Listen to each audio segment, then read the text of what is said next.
טוב ומנעים, שבת אחים גם יחד.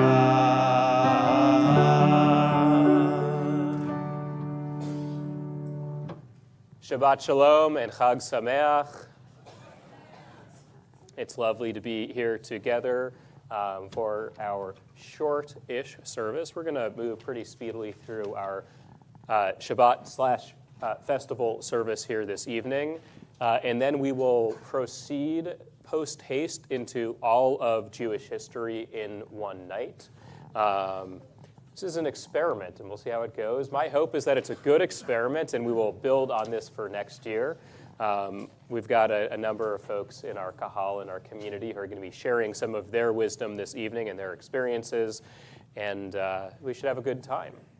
I'll share more details about all of that as we get to the end of our service, but for now, we'll go ahead and we'll officially welcome in Shabbat and continue the celebration of Shavuot with lighting of our festival and Shabbat candles. And so, Ali Skableski, if you want to come and join us in light, we'll get started.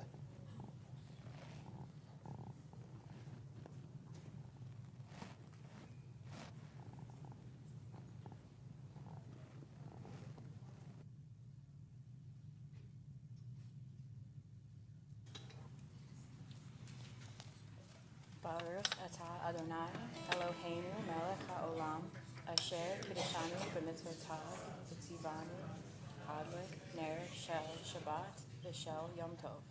Amen. Continue now with Shalom Aleichem.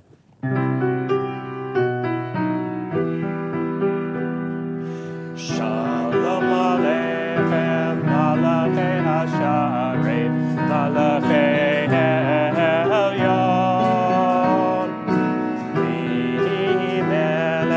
Malachei Hamlachim HaKadosh Baruch Hu. Boachem l'shalom, Malachei HaShalom, Malachei Elyon. Melech Malachei Hamlachim HaKadosh Baruch Hu. Baruch Hu. Shalom, Malachei HaShalom, Malachei Elyon. V'melech Malachei Hamlachim HaKadosh Baruch Hu. Seitchem l'shalom, Malachei HaShalom, Malachei Elyon.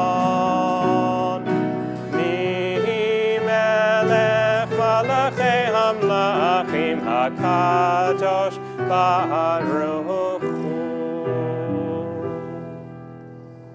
We rise now as we continue with the Baruch Hu, our call to worship.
Right.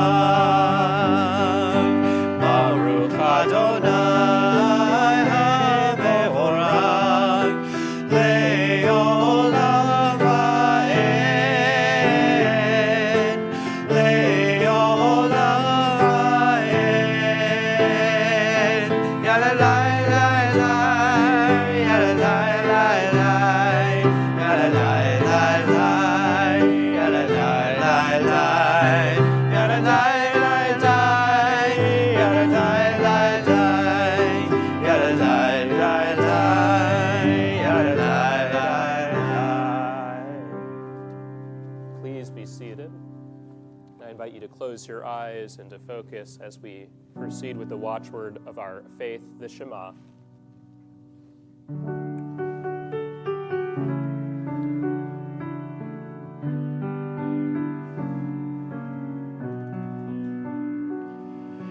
Shema Yisrael, Adonai Eloheinu, Adonai Echad. Shema Yisrael, Adonai Eloheinu, Adonai Echad. Shema Yisrael, Adonai Eloheinu, Adonai Echad. Shema Yisrael, Adonai Eloheinu, Adonai Echad. Baruch Shem Kevod Malchuto Le'olam Ha'en. Baruch Shem Kevod Malchuto Le'olam Ha'en. Shema Yisrael, Adonai Eloheinu, Adonai Echad. Shema Yisrael, Adonai Eloheinu, Adonai Echad. And as we open our eyes, we continue on with the Mi Chamocha, those words of celebration, of liberation, our people saying at the shores of the sea.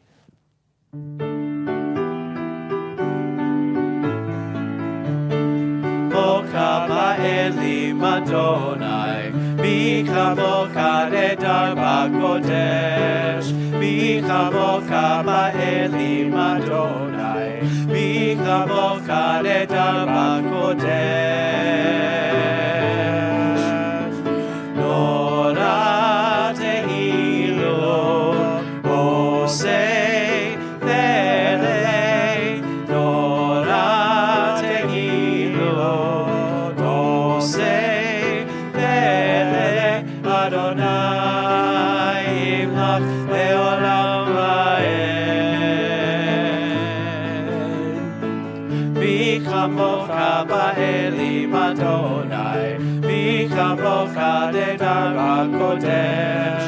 Bikamoka ba'elim Adonai, Bikamoka nedar ba'kodesh.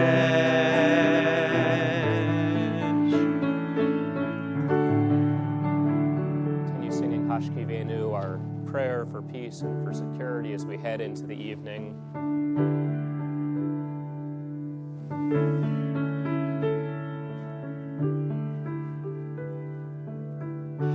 Hashkivenu Adonai Eloheinu l'shalom, l'shalom. Ve'amidenu shomreinu l'chaim. Ufros aleinu sukat shlomecha, Ufros aleinu sukat shlomecha.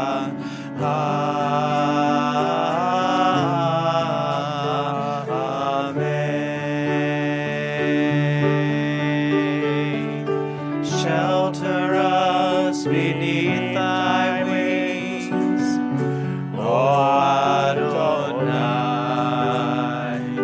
Guard us from all harmful things, O Adonai.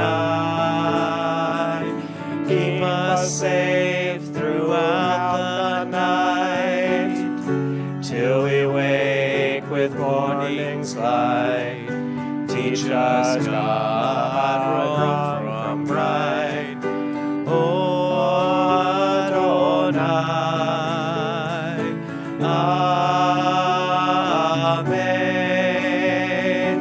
Amen. Amen.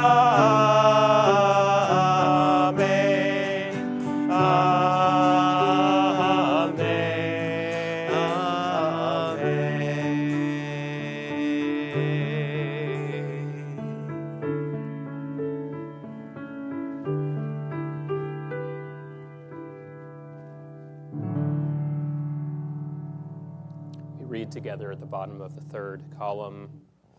We are a people in whom the past endures, in whom the present is inconceivable without moments gone by. The Exodus lasted a moment enduring forever. What happened once upon a time happens all the time. I invite you now to rise as we begin our Amidah prayer.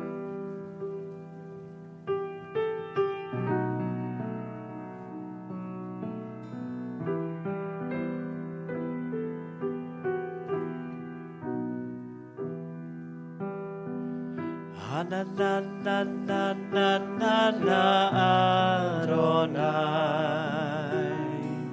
Na na na na na na Sveitai Tiftach.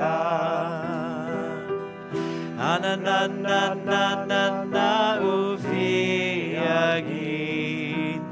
Ufi Yagid Tehilatecha. Na na na na na na Adonai. Na na na na na na Sveitai Tiftach. Na na na na na Ufi Yagid. Ufi Yagid Tehilatecha. Na na na na na Adonai. Na na na na Sveitai Tiftach. Na na na Ufi Yagid. Ufi Yagid Tehilatecha. Na na na Adonai. Na na Sveitai Tiftach. Na na Ufi Yagid. Ufi Yagid Tehilatecha. Baruch atah Adonai, Eloheinu v'Elohei Avotenu v'Imotenu, Elohei Abraham, Elohei Yitzchak, Elohei Yaakov, Elohei Sarah, Elohei Rivka, Elohei Rachel, Elohei Leah, Ha'el Hagadol, Hagibor v'Hanora, El Elyon, Gomel Chasadim Tovim, V'Koneh HaKol, V'Zocher Chasdei Avot v'Imahot, Umevi Gula Livnei V'neihem, Leman Shemo Be'ahava, Melech Ozer U'Moshiach U'Magen, Baruch atah Adonai, Magen Abraham, Mizrat Sarah, Atah Gibor Le'olam Adonai, Mechaye HaKol Atah Rav L'Oshia, Morid HaTal, Mechalkel Chaim Bechesed, Mechaye HaKol Berachamim Rabim, Sohamech Noflim Berofech Olim, Umatir Asurim, Umekaye Memunato, Lishenei Yahafar, Michamocha Bal Gevurot, Umida Mehelach, Melech Memit Umechaye, Umatzmiach Yeshua, V'ne'eman Natalach Hayot HaKol, Baruch atah Adonai, Mechaye HaKol, Atah Kadosh, V'shimcha Kadosh, U'kdoshim b'chol yom Yahalelucha Selah, Baruch atah Adonai, Ha'el HaKadosh. You are holy, your name is holy, and those who are holy praise you every day. Blessed are you, Adonai, the holy God. Please be seated. We read together at the bottom of column 4. God of goodness, we give thanks for the gift of life, wonder beyond words, for the awareness of soul, our light within, for the world around us, so filled with beauty, for the richness of the earth, which day by day sustains us. For all these and more we offer thanks. Sing now Shalom Rav, our prayer for peace.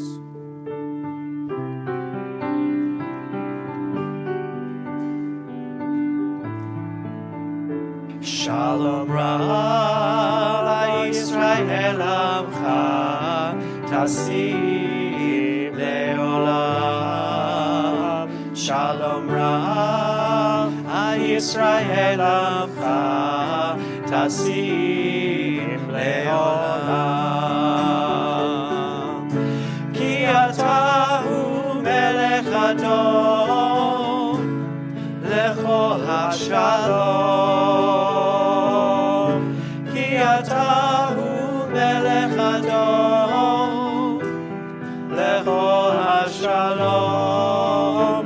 Shalom Rav, Yisrael Amcha, Tasim Leolam.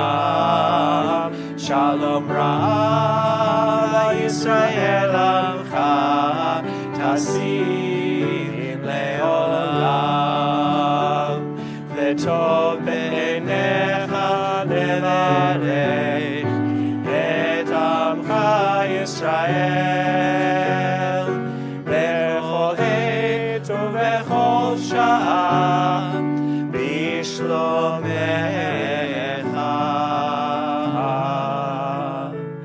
Shalom Rav, Yisrael Amcha, Tasim Leolam. Shalom Rav, Yisrael Amcha, Tasim Leolam.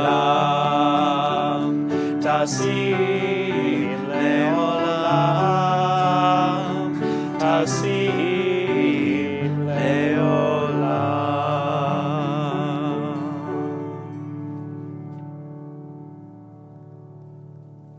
We turn to the Misha Berach, our prayer for healing.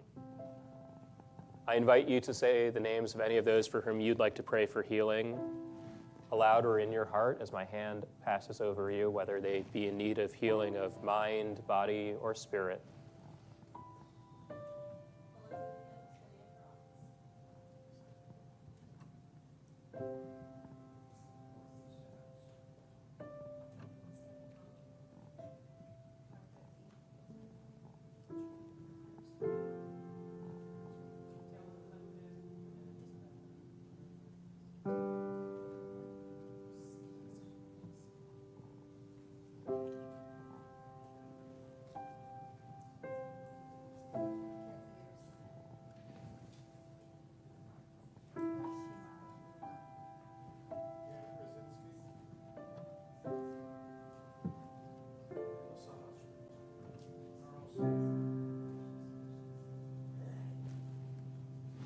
Continue singing together our prayer for healing, the Misha Berach. Misha Berach Avotenu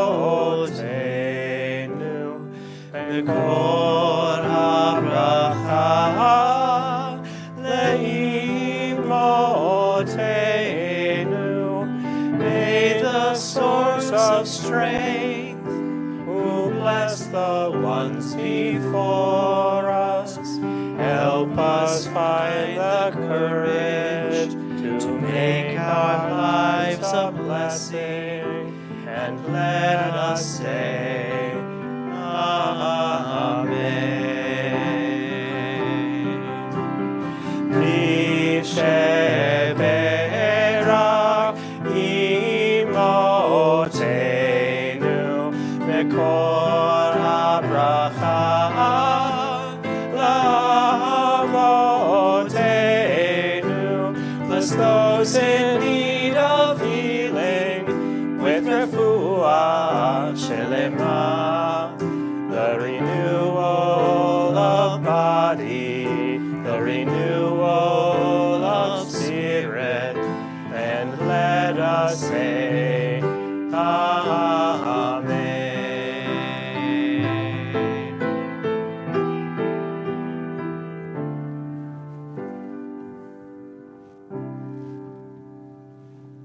take a moment now for our own private, silent reflections.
So now we will actually rise. No sermon or Dvar Torah tonight. We have enough learning yet to come once our service is over.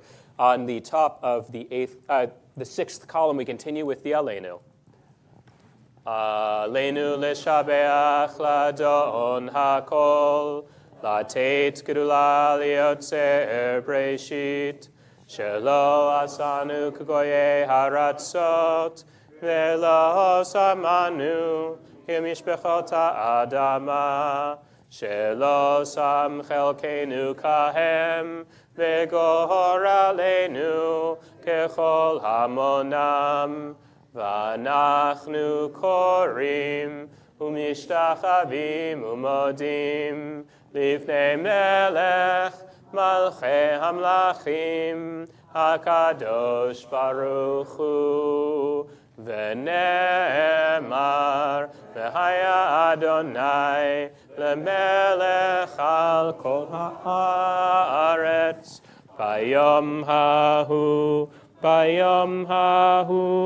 Yeh Adonai echad, u'shemo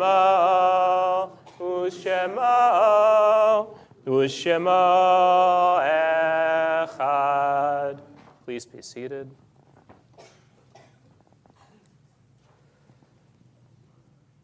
There are stars up above, so far away we only see their light long, long after the star itself is gone. And so it is with people that we have loved. Their memories keep shining ever brightly, though their time with us is done. But the stars that light up the darkest night, these are the lights that guide us. As we live our days, these are the ways we remember. During this time of year, there are a few times of years, including during the Shalosh Regalim, the 3 pilgrimage holidays of which Shavuot is one, we do something special, which is that we take some time for Yizkor, to remember not just those whose yahrzeits would come at this time of year, but those who are no longer with us, but whose memories still burn brightly in our lives. And so what I'm going to invite us to do, and this will take us a few minutes, and they will be a few minutes well spent, is that we are going to go across the sanctuary, starting in our back row on this side, making our way to this side, up to the next row and back, and so forth, until we've gone through each person in the room. And when your turn arrives, if you have a name that you'd like to say aloud, not just someone who is lost in this season in years past, but somebody who's no longer with you, even if they may live inside of you, to say their name aloud or in your heart, and after you've done so, to go ahead and stand up as you prepare to say your Kaddish. At the end of that process, if there's anyone who has not yet chosen to stand up, they will stand up too as we say the Kaddish then collectively together. So Honora, if I can start with you. Read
tag.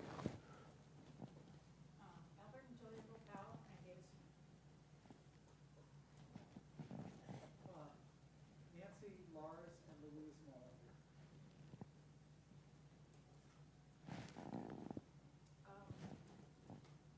Kay and Ken, Tukel, and Vanilla James Moffett, Hazel Moffett, Lily, and Vincent.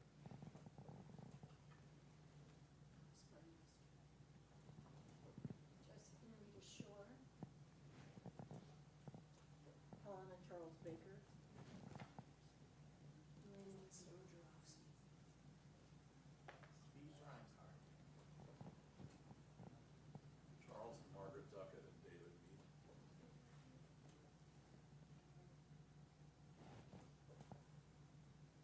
Roger Ruby, Kurt Ruby.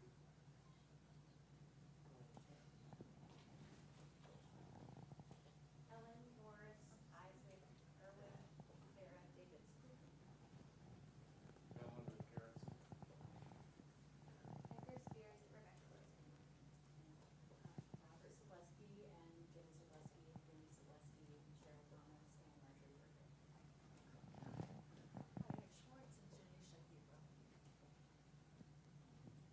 Sonia Pincus, George Pincus, Michael Cohen, Alden Cohen, grandparents. Sylvia Neal, Open Hearts, and Mel Shepherd. Joe Lassie, Martha Lassie, Goldie Art, Norman Art. Eileen Clunin. Ida Schwartz, or Schwartz, and Michael Gladson.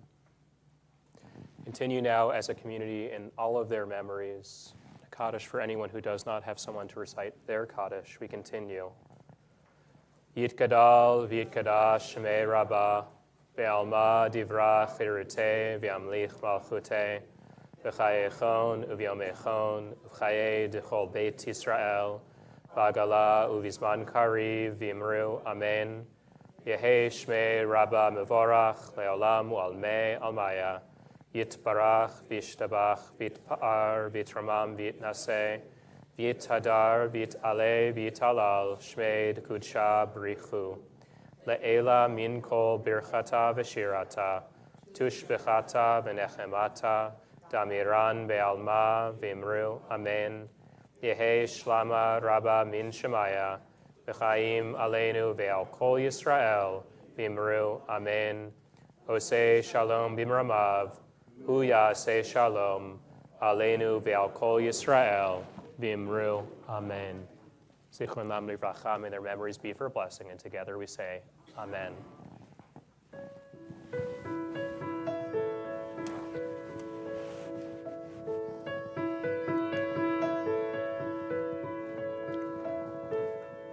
Oseh Shalom b'mrama, Hu Yaseh Shalom Aleinu. Oseh Shalom b'mrama, Hu Yaseh Shalom Aleinu. Oseh Shalom b'mrama, Hu Yaseh Shalom Aleinu. Yaseh Shalom, Yaseh Shalom, Shalom Aleinu ve'al kol Yisrael. Yaseh Shalom, Yaseh Shalom, Shalom Aleinu ve'al kol Yisrael.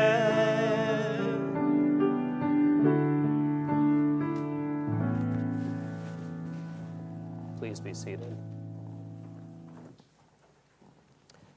Continue now with our last blessings and prayers. I will then provide some guidance as we switch over to the main event for the evening, which of course is all of Jewish history in one night.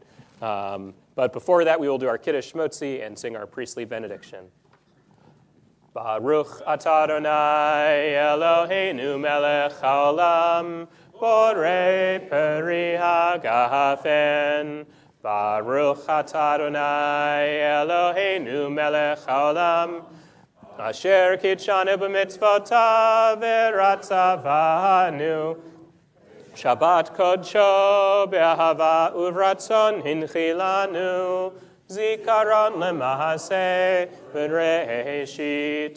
Ki hu yom techila lemikra'e kodesh, zecher litziat Mitzrayim.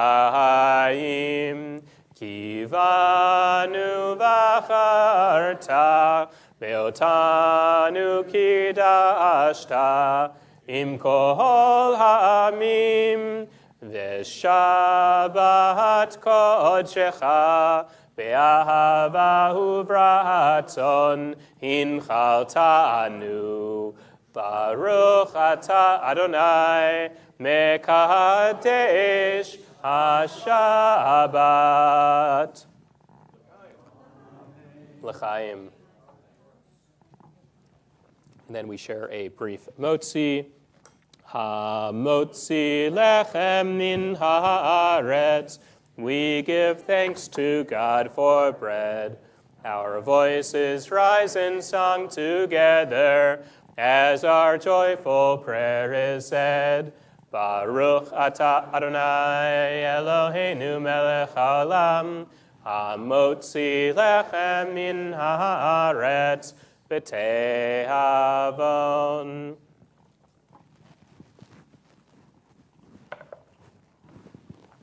And now, as is our custom, I'd like to invite you, if you feel so inclined, to join hands with those next to you as we sing our priestly benediction together.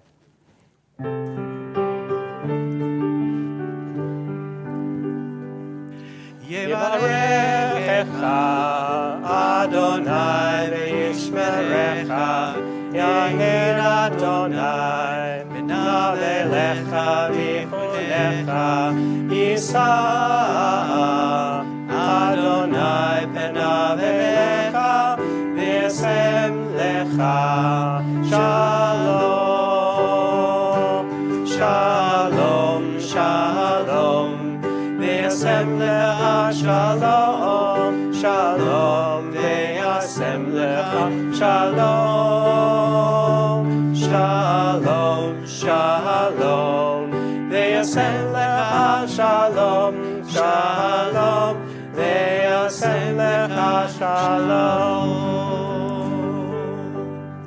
Yevarechecha Adonai v'yishmerecha. May God bless you and keep you. Yair Adonai penav elecha v'chunecha. May God shine God's grace upon. May God shine God's light upon you and be gracious to you. Yisa Adonai penav elecha v'yasem lecha shalom. May God lift God's face toward you and always grant you peace. And we say, Amen. Shabbat Shalom and Chag Sameach. So here's the rundown of what we are doing next. How do we do time-wise? 7:08. That's not too bad, Jack. We made tracks. We are switching over into all of Jewish history in one night. Sean, could I convince you to distribute our playbills? I don't know what to call them. The program for the evening. We are featuring a number of our congregants who are going to help to fill in the details of Jewish history and all of Jewish history in one night. We've got slides for some, not slides for others, graphics, videos, I think in some case, all sorts of wonderful things. The catch is that this is rapid fire. We are not giving every one of these speakers as much time as they might like to have, but instead I've instructed them 10 minutes, and I told each of our speakers that at 12 minutes, I would cut them off. And anyone who was at the Evening of Gratitude saw me cut off no less than Rabbi Ambassador David Saperstein and Dr. Rabbi Gary Zola, so I will cut you off too.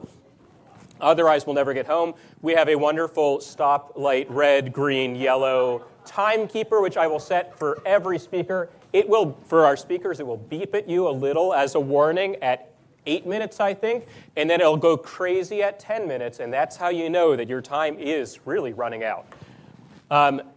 Here's where I need your help, is that At 4 occasions throughout this, I am providing, I called them interludes. I've got to give the connective tissue so we actually get the history.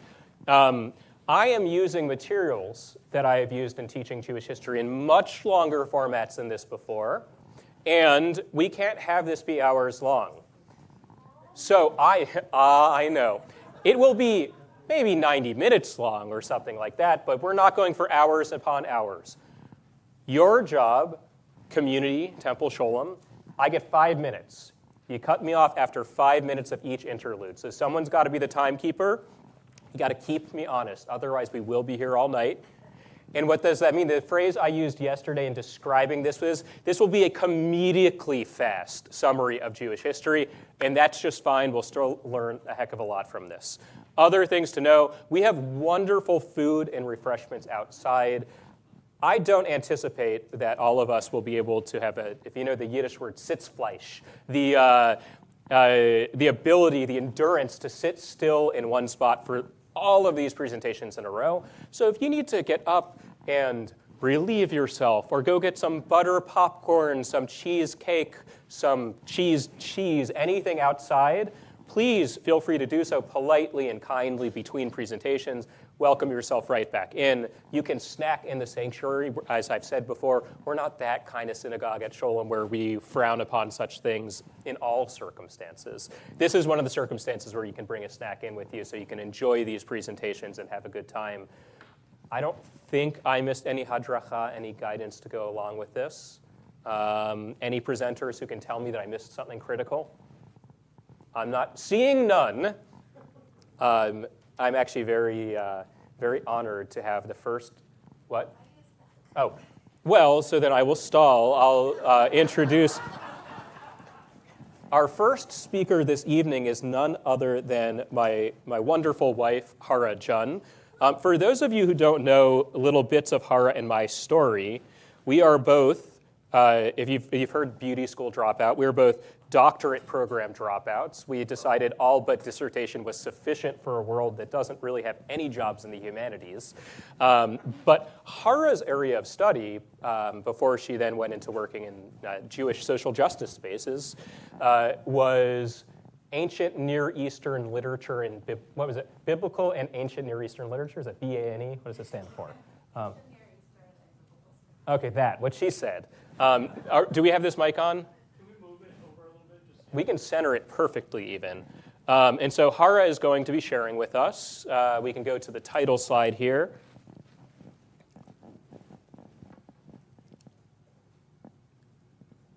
Ancient Writing, Origins of the Hebrew Alphabet.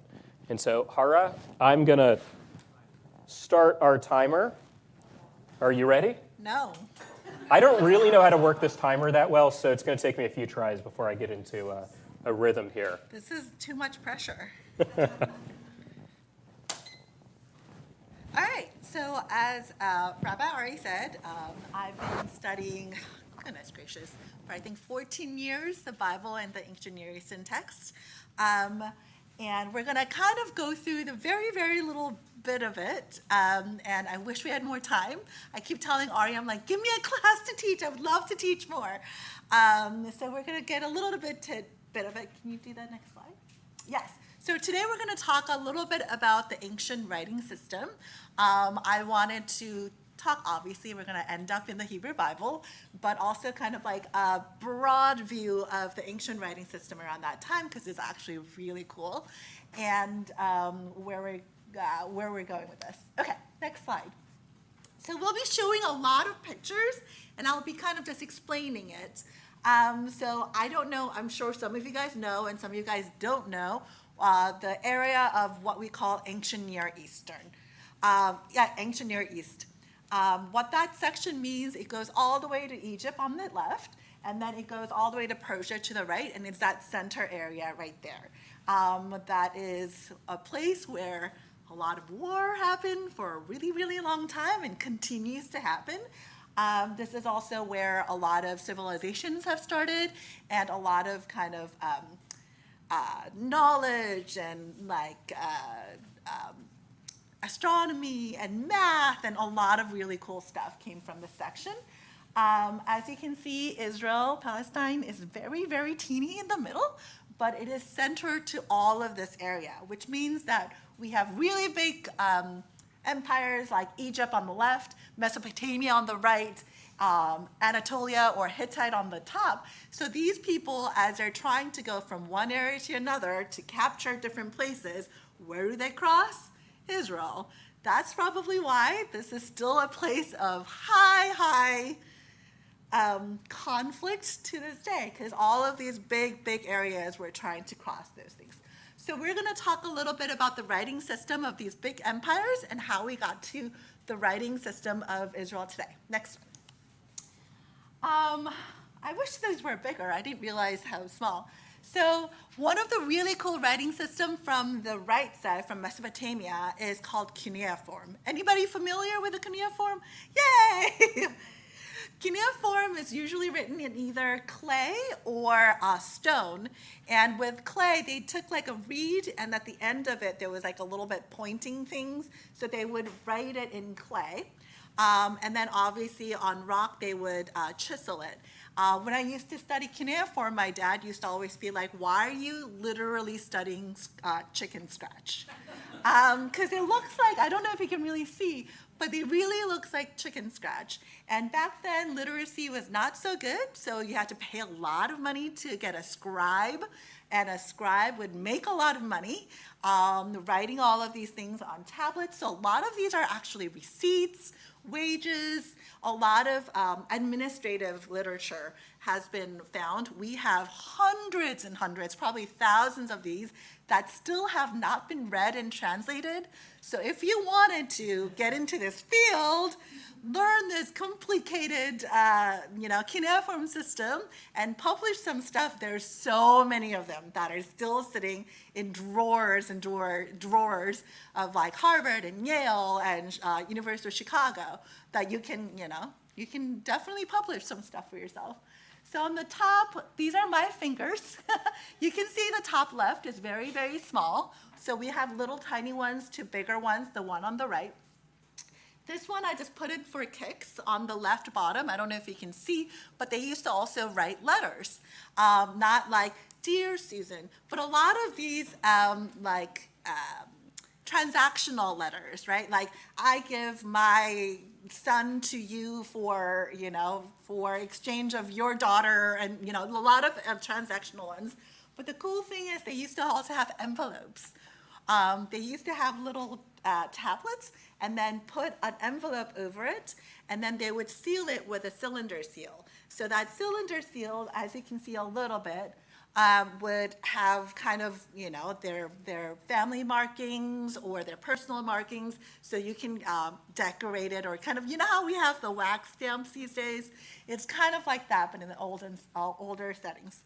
Okay, how much time? Do we have a timekeeper? You got 4 minutes. Oh, dear Jesus. Okay. I mean, don't listen. Not here. Okay. So on the right, I'm going to go really fast. On the right is something called the Hammurabi Code. I put my little self a little cheat sheet. I'm a literary scholar. I'm not great with dates, so I put myself a little. So it's around 1700 BCE, where we have Hammurabi Code, and this is an example of cuneiform that's written on stone, on rock. And I don't know why they wrote it this way. You don't read it up. You have to literally turn your head to read it. So I don't know why they wrote it that way. I don't know why people keep it that way, but that's how it was written. Next one, please. So we have on the right side, we have cuneiform that came from Mesopotamia, and on the left side, we have the Egyptians. So we have something called the hieroglyphs and the hieratics. So hieroglyphs, obviously you guys know, I guess, of hieroglyphs. That's something that we see often. And hieratics is kind of like cursive writing that they developed because it was hard, it was expensive to get a scribe to write hieroglyphs in every situation. So they developed that a little bit later. This stele right here is called Berneptah stele. It's one of my favorites ever. It's from 1200 BCE, and it's about this king, Egyptian king, who came over land of the land of Canaan and destroyed a bunch of places and wrote down the places that he destroyed. And it's the first mention of Israel ever in extra biblical text. So it's really cool. I'm gonna come out from here, but so you read, the way you read hieroglyphs is they write it however way you can possibly write it. You read it towards the face. So if you guys go to a museum, you can be like, you know how you read this? You read this left to right, because you read towards the face. So when you see, can you see a hawk in the middle, kind of?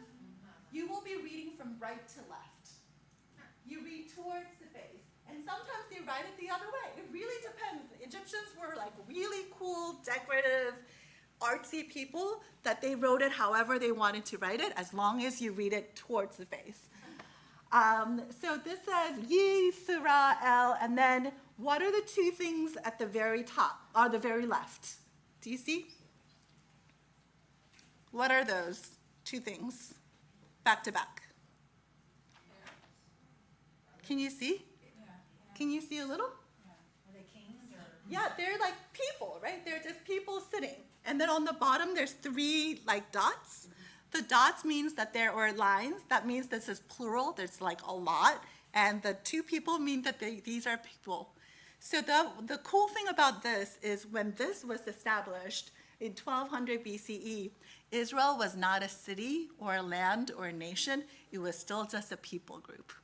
So that was what one of the cool things. There were other places that they destroyed that had symbols for fortress, a symbol for land, a symbol for nation, but Israel has people groups. So we had not settled. The Jews, the Israelites back then has not settled yet during this time. So that's one of the cool things about Mendefta Stele. All right, keep going. I know I'm going so fast. 2 minutes. All right, so development of the alphabet, it's actually really cool because both in Egypt and cuneiform, there were something called syllabic letters, which means that each letter usually means a syllable, right? So like my name is Ha-Ra, so instead of writing 4 letters, they would write Ha, which is 1 letter, and Ra as 1 letter. So a lot of also Egyptian is a little bit of alphabetic and also a little bit syllabic, but they didn't have like an easy alphabet for everybody to write. So we we found a few places that started to look like it has like chicken scratch, right? And we would see it in a place called Wadi El Hol on the left, and then Sarabed, which is in the middle, and then a little to the right, it's called Timna. So this is where we actually see the development of the alphabet happening, and a lot of scholars believe that this is actually Canaanites. And some people think these are peasants who are trying to develop and kind of mimic the hieratic and then like the Egyptian letters so that they can develop a way that they can write. Because back then, you had to have a lot of money to be able to get a scribe to write and read and things like that. So this is where we see a little bit of development of letters. So really quick on the bottom, this is Beit for house, Ayin for eyes, and then Lamet, and then T for what is it, cross, and not like Jesus cross, the other cross. So that actually probably means like to the deity, the goddess, Baalat. Okay, last slide. Oh, not next slide.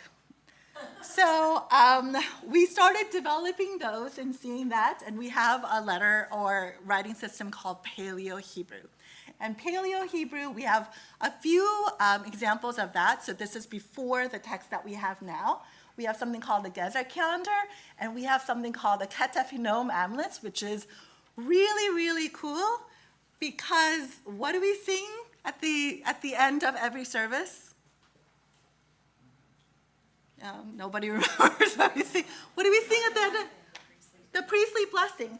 The Ketef Hinnom actually has the Hebrew blessing on it in Paleo-Hebrew. So you'll be able to see that. It's all scratched. It was actually, if you imagine silver that's rolled up and found in actually like a necklace form on a body in a tomb. So those are actually, so the blessings that we're saying now, in 700 BCE, they were still saying it, or they were at least wearing it. Okay, next one more slide, last slide. So the cool thing is that on the right, we have the development of the alphabet that we're using now, which was actually Aramaic alphabet that we kind of put together. But the Samaritan Pentateuch on the left still uses parts of the Paleo-Hebrew. They didn't adapt the Aramaic text as much as the Jews did. The Samaritans on the left still keep part of that writing system to their Torah today. Whew, that was fast. All right, thank you. You are my favorite, but that doesn't mean I can show favoritism. All right, that is a wonderful start. Thank you, Hara. My timer, I told you I didn't know how to use it right. I think I know what I have to do. No, I used it wrong. I think I know what I have to do next time, though. All right, so we are at our first interlude. I've got my laptop here so I can remember what slides come next, but I'm doing this at breakneck speed. Remember, it is your job to get me done in 5 minutes for each one of these. Sarah, I think I was to say, who's timing me? Hold up your hand for 2 when I get give me a 2-minute warning. Count me down. Next slide. Okay, we're going to get started with biblical history here. I'm trying to bring us from our first presentation to our second presentation. I have split up all of this history into 4 different periods. I made this up, but it's like a decent metric, right? We start with biblical history, then we get the rabbis.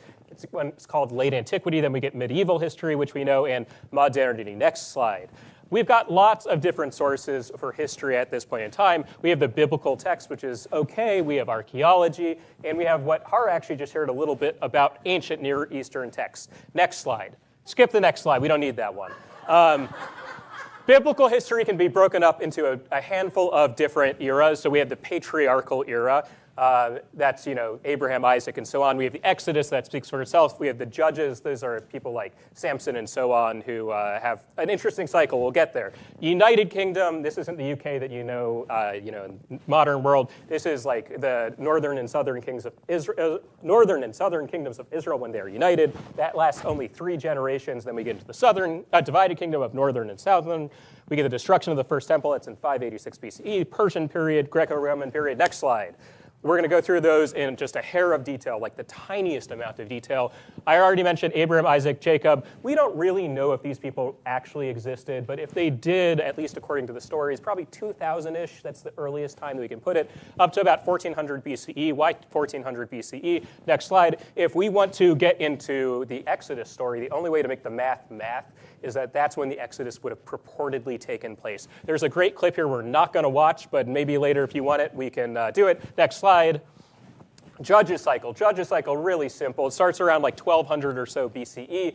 The cycle is thus, as portrayed in the book of Judges.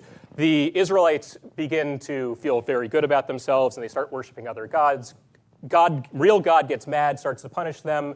Eventually, they need to get a judge who brings the people back into alignment, and things are better again. And then they get happy, and they begin to sin, and repeat. Next slide. United Kingdom. If you are familiar with like David and Solomon and Saul, this is the United Kingdom. It is the beginning of monarchy. It's really very short-lived. I brought one of these little artifacts here. Next slide. The first place we actually get any documentation extra-biblically, which is to say outside of the Bible, of there being a kingdom associated with this is what is called the Tel Dan inscription. For my birthday, Hara got me a 3D printer, so what does a nerdy rabbi print? The Tel Dan inscription. So you can pass this around and you can see the first place from, God, I wish I knew the year that this was theoretically written. Anyways, it would have purportedly been around the year 1000 BCE. Next slide. Divided kingdom. It only lasts like 70 years, or I guess it's like 90 years, the United Kingdom. Then you get this division between the two kingdoms. 2 minutes, oh my God. The divided kingdom ends in 722 BCE. Why? Because the northern kingdom gets destroyed. This is the Sennacherib cylinder. It was recorded by Sennacherib from the Assyrians, another 3D print. Not higher, what is it? What's it written in? Cuneiform, thank you, where it actually records the destruction of the Northern Kingdom, which is a big event, and we have real documentation for this. Next slide.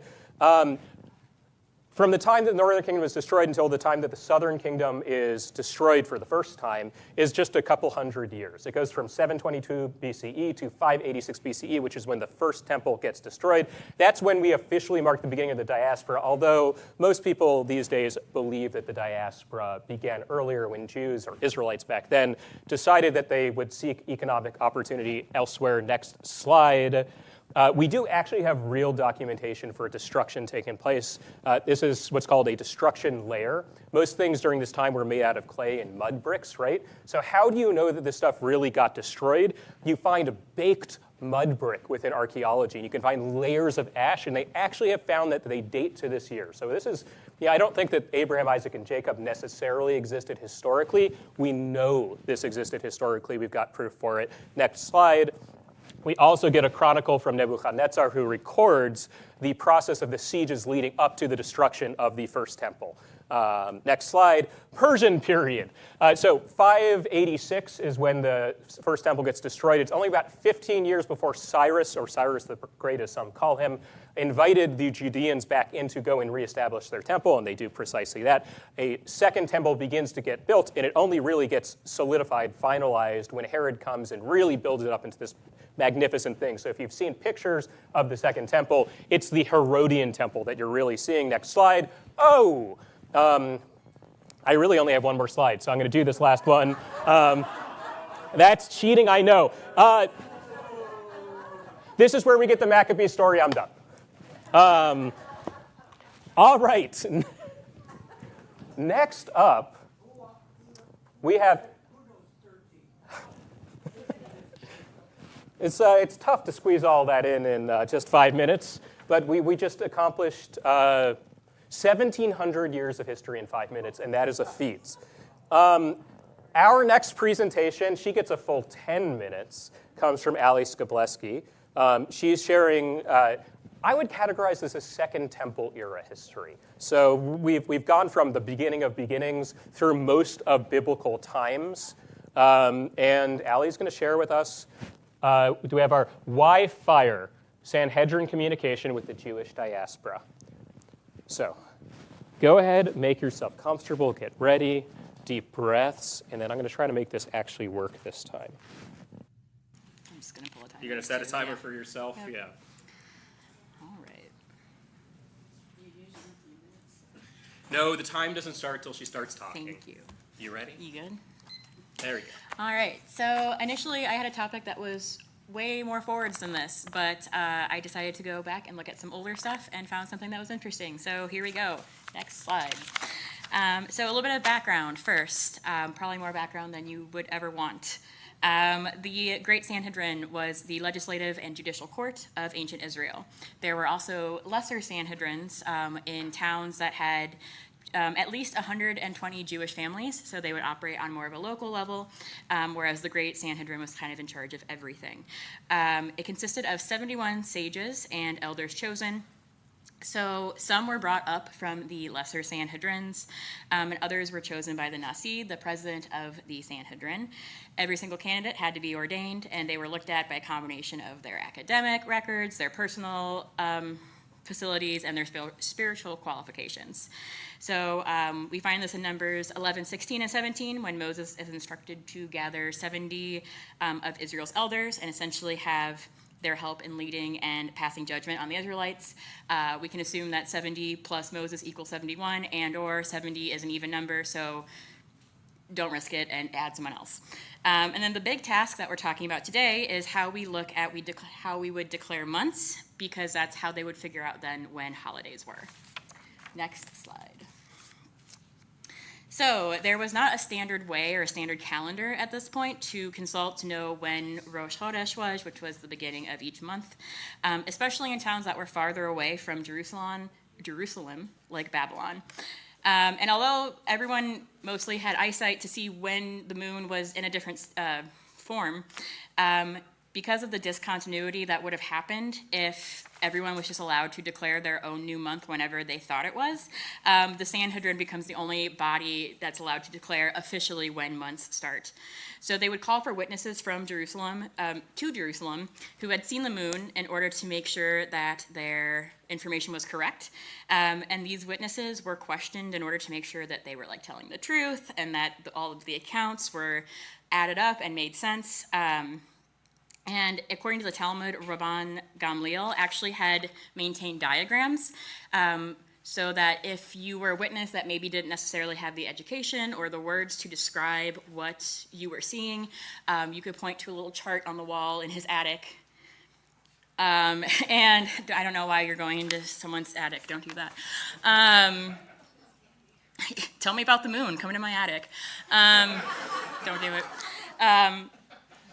But it was nice. It was accessible, and there's a whole different commentary on how that was allowed, because you weren't allowed to make images of the sun, moon, or stars because they were afraid that they would turn into deities. Next slide. So the OG messaging system was fire, because of course it was. So watchers would stand on the tops of different mountains and wait for, once the Sanhedrin says, yes, it's the month, go. Someone would light a torch, and then the watcher would see a torch and light their torch, and on and on. So we would go from, in Jerusalem, with the Mount of Olives, to Sartava, to Garafina, to Havran, to Beit Baltin. And then from Beit Baltin, they would just wave it back and forth until everything, other lights started popping on, popping on all over the diaspora, and to quote, one could behold the whole of the diaspora before him like a mass of fire. Next slide. So Jewish relations with the Samaritans, not good, and then they got even worse. So they decided to just, as you do, just be little pranksters and they would light random fires in order to just kind of mess them up and say, try finding the month now, haha. And so once we caught on to that, they're like, have a holiday now, try that. We adapted. So next slide. How did we adapt? We decided, well, they can make a fire, but they can't just send false humans, which again, I feel like they probably could have, but they weren't in it that deep. So we used human messengers. An issue with this is that, as you can imagine, humans don't travel super quickly, whether by foot or by your favorite quadruped. Personally, I would take the camel, the boar in the middle, cute, but I don't trust it. So take your pick. And then we get to the next slide. In the end, with this new, slower development, and with the diaspora still not being able to proclaim their own months, they had to, in the words of honorary elder Tim Gunn, make it work. They decided that celebrating a holiday or a festival mid-month and for an extra day would allow at least one of those days to be right in case of any delay of messengers or any miscalculations.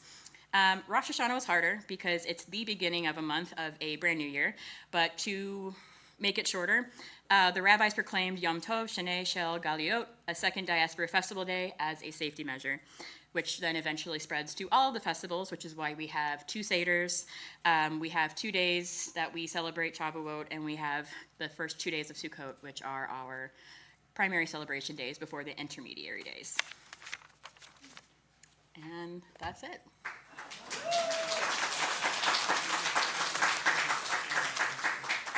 Did you even get your warning light? No, I have 4 minutes left. That's good. Any questions? Yeah. I I donate 2 of my minutes to Hara. too late for that. Thank you very much, Allie. You're welcome. I am going to figure out how I restart this timer. But it's a nice visual, I think, for the speaker. If it turns yellow, you really know. All right. Our next presentation, Drew, if you can get the slide up there. Oh, it's so confusing. Amazon led me astray. Is a presentation on Serach Bat Asher and the Living Torah by Honora Campbell. So Honora is going to share about a semi-mythical figure from Jewish history who takes on a semi-mythic legend over time. So it's a wonderful case of biblical interpretation and Bible colliding. Yes. You ready? Yep, and I also have my own timer just Just in case mine is bad for some reason. Yeah. I Don't had this smash all the worked out. timer. Sarah, you're officially the timer now. How about that? Can you do 10 minutes. 10 minutes on the clock? All right. I am ready. So, the Jewish people have a very unique relationship with our holy book, the Torah. It grows with us, and we turn it over and turn it over again, mining new messages and narratives from its depths. This can be seen with the character of Sirach Bat Asher. She appears in the Torah twice. First, she appears in Genesis 46:17, which is in the middle of a list of Jacob's children and grandchildren.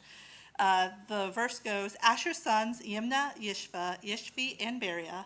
There was also their sister, Serach. The sons of Beriah were Hever and Malchiel. Now you'll notice two things if you read this area. First of all, in this whole list of Jacob's children and grandchildren, there are two women listed. One is Dinah, and we all know her horrifying story, and the other one is Serach. Can you say sausage fast? Second, what you can notice from this is Serach must be important because she is the only other woman named, even though she doesn't have a story. Then she appears in Numbers 26:46. This is during a census in Parshat Pinchas.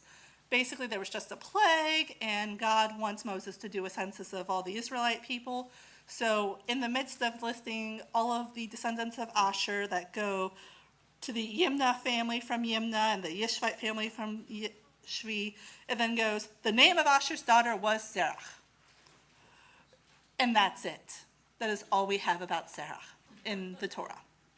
She does appear later in the Tanakh in 1 Chronicles 7:30, which is just a big genealogy. And there it just says, the sons of Asher, Imnah, Ishvi, Ishva, Beriah, and their sister Serach. Again, nothing, just that. But then from there, the Midrash explodes, and it's amazing. So first we have the Sefer HaYasher, which is the Book of Righteousness. It's a medieval Hebrew Midrash that covers biblical history from the creation of Adam and Eve until sometime in the Book of Judges. And in this, it says that Asher had a wife who died. He then married Hadurah, who had a daughter, Serach, and she's 3 at the time. And Serach learns from Jacob, and she's really gifted in music, and God actually blesses her and makes her a prophet equal to Joseph. And then the brothers come home, and they find out, and they have to figure out a way to tell Jacob that Joseph is alive. And if they tell Jacob, it could kill him, or it could really piss him off. So what do? They have Serach do it. And so she goes to Jacob and she's like, and she waits until Jacob is in prayer. He's praying and stuff. And she sings, Yosef ben Mizraim, Yoldu lo Birchaim, Manasseh ve'Ephraim, which is basically Joseph is in Egypt, and on his knees are born Manasseh and Ephraim. And Jacob, at first his heart stops, and then it goes again. And he then blesses Serach with immortality. And that is how they explain how she can appear first before the Exodus and then so long after the Exodus. She cannot die because of a blessing. And then in the Pirkei de Rabbi Eliezer, which is retellings of biblical stories attributed to Eliezer ben Hyrcanus and his school, because she's immortal and she was alive during the Exodus, she's the one that confirms that Moses, is the person who's going to save them from Egypt. The rabbis go to her and they're like, there's this guy and he's got all these signs. And she's like, forget the signs. What did he say? And they're like, well, he said that God has remembered us. God has surely remembered us. And she's like, Jacob and Joseph both said that God would surely remember us. That's the code word. He's our guy. And so that's what happens in there. And then later in Talmud Sota 13a, it explains, how did they know where Joseph's bones were buried so that they could take his bones back to the promised land? Serach was there when they buried him, and they buried him in the Nile in a metal casket. And so she takes Moses to the Nile, and he does a prayer, and the bones rise up, and he's able to then take them back to Canaan, to the promised land. The other midrashic text is apparently she actually is an unnamed woman who appears in 2 Samuel chapter 20. During this, there's this, David has another rebellion. This is led by Sheva ben Bikri, and he's a Benjaminite, and he flees to the town of Avil. And, well, there's this woman who goes over the things, and she's like, "Are you Yoav?" Yoav is chasing Sheva ben Bikri, who is hiding in town. And Yoav is laying siege, and he's going to destroy the town. And Yoav's like, "Yeah, I'm Yoav." And she gets Yoav to agree that if they give him Sheva's head, then he will spare the town. And so they get the head, she throws the head over, and Yoav saves the town, and this unnamed woman saves the town, and that's supposedly Sarah. So this takes us through the biblical period. And then in the, I'm probably going to really screw up this pronunciation, Pesikta de Rav Kahana, which is a collection of rabbinic texts, Agada, there's this argument that the rabbis are having about what the waters of the Red Sea looked like. And Sarah just sort of leans to the window and she's like, "No, it didn't look like bushes. It didn't look like a wall. It looked like windows." And then she just, walks off into her own story. So she walks by, corrects them, and then, moves on. And then this takes us through the rabbinic period until the sad part, the death of Sarah. So there was a synagogue in 1133 BCE that in Persia, in Esaphan, what is now Iran, that suffered a pogrom and it was burned down. And according to legend, she had been traveling between Jerusalem and this town in Persia for many centuries, and she was in the synagogue when it burned down. But when they went to look for the bodies, they couldn't find her body because, of course, like the two other immortals, Elijah and Enoch, she didn't die a bodily death. She was taken up into heaven.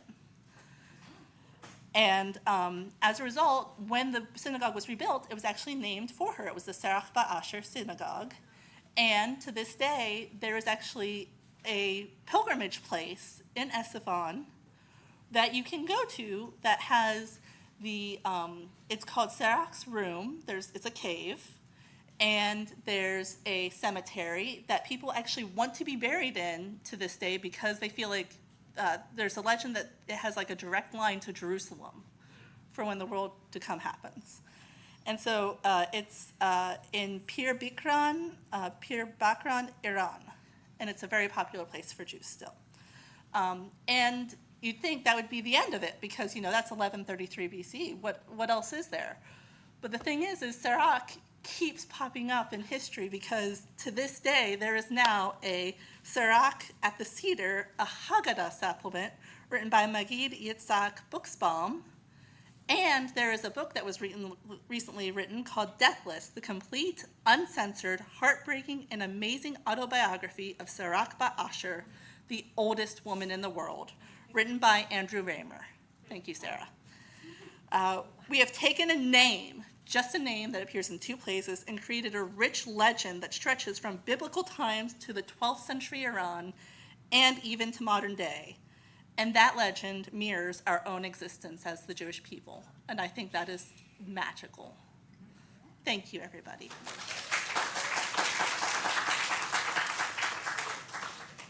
And under 10 minutes. Yeah, It was really good. Thank you, Honora and Ali and Hara, getting us started really well so far. And Honora, you brought up a place about which I'm very fond as a special place in my heart, which is Abel Beit Ma'akah, where I spent a couple of weeks in archaeological excavation. That's where I learned I did not want to be an archaeologist. Because as Hara has also participated in archaeology in the past, she can tell you archaeology bears a lot in common with landscaping, as it turns out. And so it was not the life for me, but it's a wonderful place and part of this really interesting story. I think we're doing great so far, y'all. I am excited to bring us from where we were in biblical times up into medieval history. I've lost my Carol, are you next after this? Okay, at least I can remember. So we're going to cover Jewish antiquity, I think is what I called it, or late antiquity. It's going to take us from the end of this biblical period or biblical interpretation-y period all the way up to learning about the Jews of India and their unique history and some aspects of their culture. So let me get the right slide deck in front of me here. Otherwise, I've got no hope. All right. Sarah, are you ready? I'm as ready as I'm ever going to be for this. So let's do it. All right, next slide. We are going now from the end of the biblical period, which I have just kind of marked as the beginning of the Hasmoneans, the Maccabees time, up until the rise of Islam. That's why I picked 637, because it's all arbitrary. Seems like a decent arbitrary place to mark these times. Next slide, and skip the next one after that. And the next one after that. We're going to go for the rabbinic period. This is Jewish late antiquity. Antiquity is just a marker of a historical era that comes after what we might call ancient times, bridging us up into medieval times. Late antiquity is when we really learn about the rabbis, the original rabbis who created texts. The Hasmoneans are what we would call, or what some historians would call, from a Pharisaic background, which the rabbis concern themselves, which they attach themselves to. And we read about them not just in Jewish history, of course, but in Christian scriptures. They also show up. That takes us from Hasmoneans all the way up until texts that we still use today. Let's go ahead and next slide. We'll talk about Hasmoneans. We'll walk through. So Hasmoneans, these are the Maccabees of Hanukkah fame. This is a family who are going up against the Greeks who have taken over the land of Israel at this time. How does this happen? Because there are a couple of brothers who get into conflict and they invite in powers that be, and one thing leads to another. Inviting in foreign empires to deal with your problems is never a great idea, whether it's in contemporary times or in late antiquity. The Maccabees are successful, right? This is an important moment in Jewish history for Jewish self-identity. It's interesting, as we'll see, that it gets changed as an image later on in Jewish history. We do have proof of this again. I like to bring in these archaeological finds we have. These are coinages. What's interesting about coinage, incidentally, for Hasmoneans is that they do something called double striking or overstriking, which is to say they don't just choose to mint their own coins, to find their own metals, melt them down, and put on their emblems. They instead take the Greek coins and strike their own images on top of the Greek coins, and we find the remains of that. It could just be economic, but it's also a pretty strong symbol to say, these people aren't the real ones who are in charge here. We're putting our own imagery on top of them. They win. That's why Rome recognizes that there's a dynasty now, that these people have seized control and they have significance. Next slide. One of the interesting things that happens with the Hasmoneans, it starts out nice and good. We tell this Hanukkah story, right? But very quickly, the Hasmoneans lead to all sorts of hubbub amongst the Israelites, the Judeans, actually, at this point. So you see they fought with the Pharisees, right? They try to establish themselves as leaders in ways that the Pharisaic leaders did not appreciate it. But on top of that, they engage in lots and lots of conquest. What does that conquest mean? Oh, my God, 2 minutes. That conquest means that they have suddenly brought in all sorts of people under this Judean or Neo-Judean dynasty who were not Jewish and were forced to become Jewish. And that sets us up, we could talk about Herod, right, is one of these people who was originally, I think, an Idumean who gets sucked in through his grandparents and then poof, end of Judean autonomy. Next slide. Really quickly, they lose autonomy, and we wind up with people like Herod, procurators, all of these other folks, and that leads to the destruction of the Second Temple. Next slide. That's the Second Temple right in the middle there. This is the Herodian Temple that gets improved in 70 CE. Next slide. That's when the Romans come in. First, there's a siege, and there are all sorts of revolts. We learn about this from historians or early historians like Josephus. In 66 CE begins what's called the Great Revolt that leads to the destruction of the Second Temple. 2 slides forward. After the temple's destroyed, there's a final set of revolts, first in the diaspora in the teens, but then in 130s, CE, we've switched from 0. We get the Bar Kokhba rebellion, which is finally put down. No more Jewish attempts to regain autonomy until modern-day Israel. Next slide. Tanaim are the earliest rabbis. They make the Mishnah. Next slide. Then, or 2 slides, actually. 3 slides. Wow, I can't get through this fast. The Mishnah is just trying to put down Jewish law. It frames itself as an interpretation of the Torah, but really anyone who reads the Mishnah closely knows it's a little bit interpretation and a little bit they just come up with a whole bunch of laws. Find me where in the Torah it tells us to light Shabbat candles or holiday candles. It don't. The rabbis came up with that. Next slide. The Amoras are the generations of rabbis after the Mishnah who make commentary on the commentary.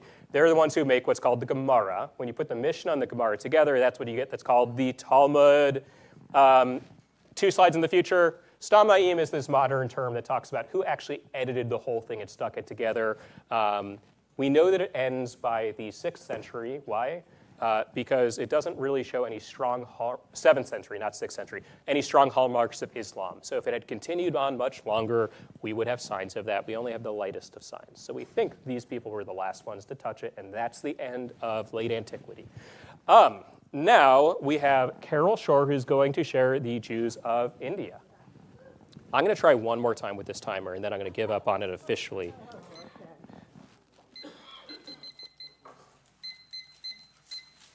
Okay. Ready? I'm going to hit start at 7.5 minutes. This is when it's going to give you the threatening beep. Okay, go. All right.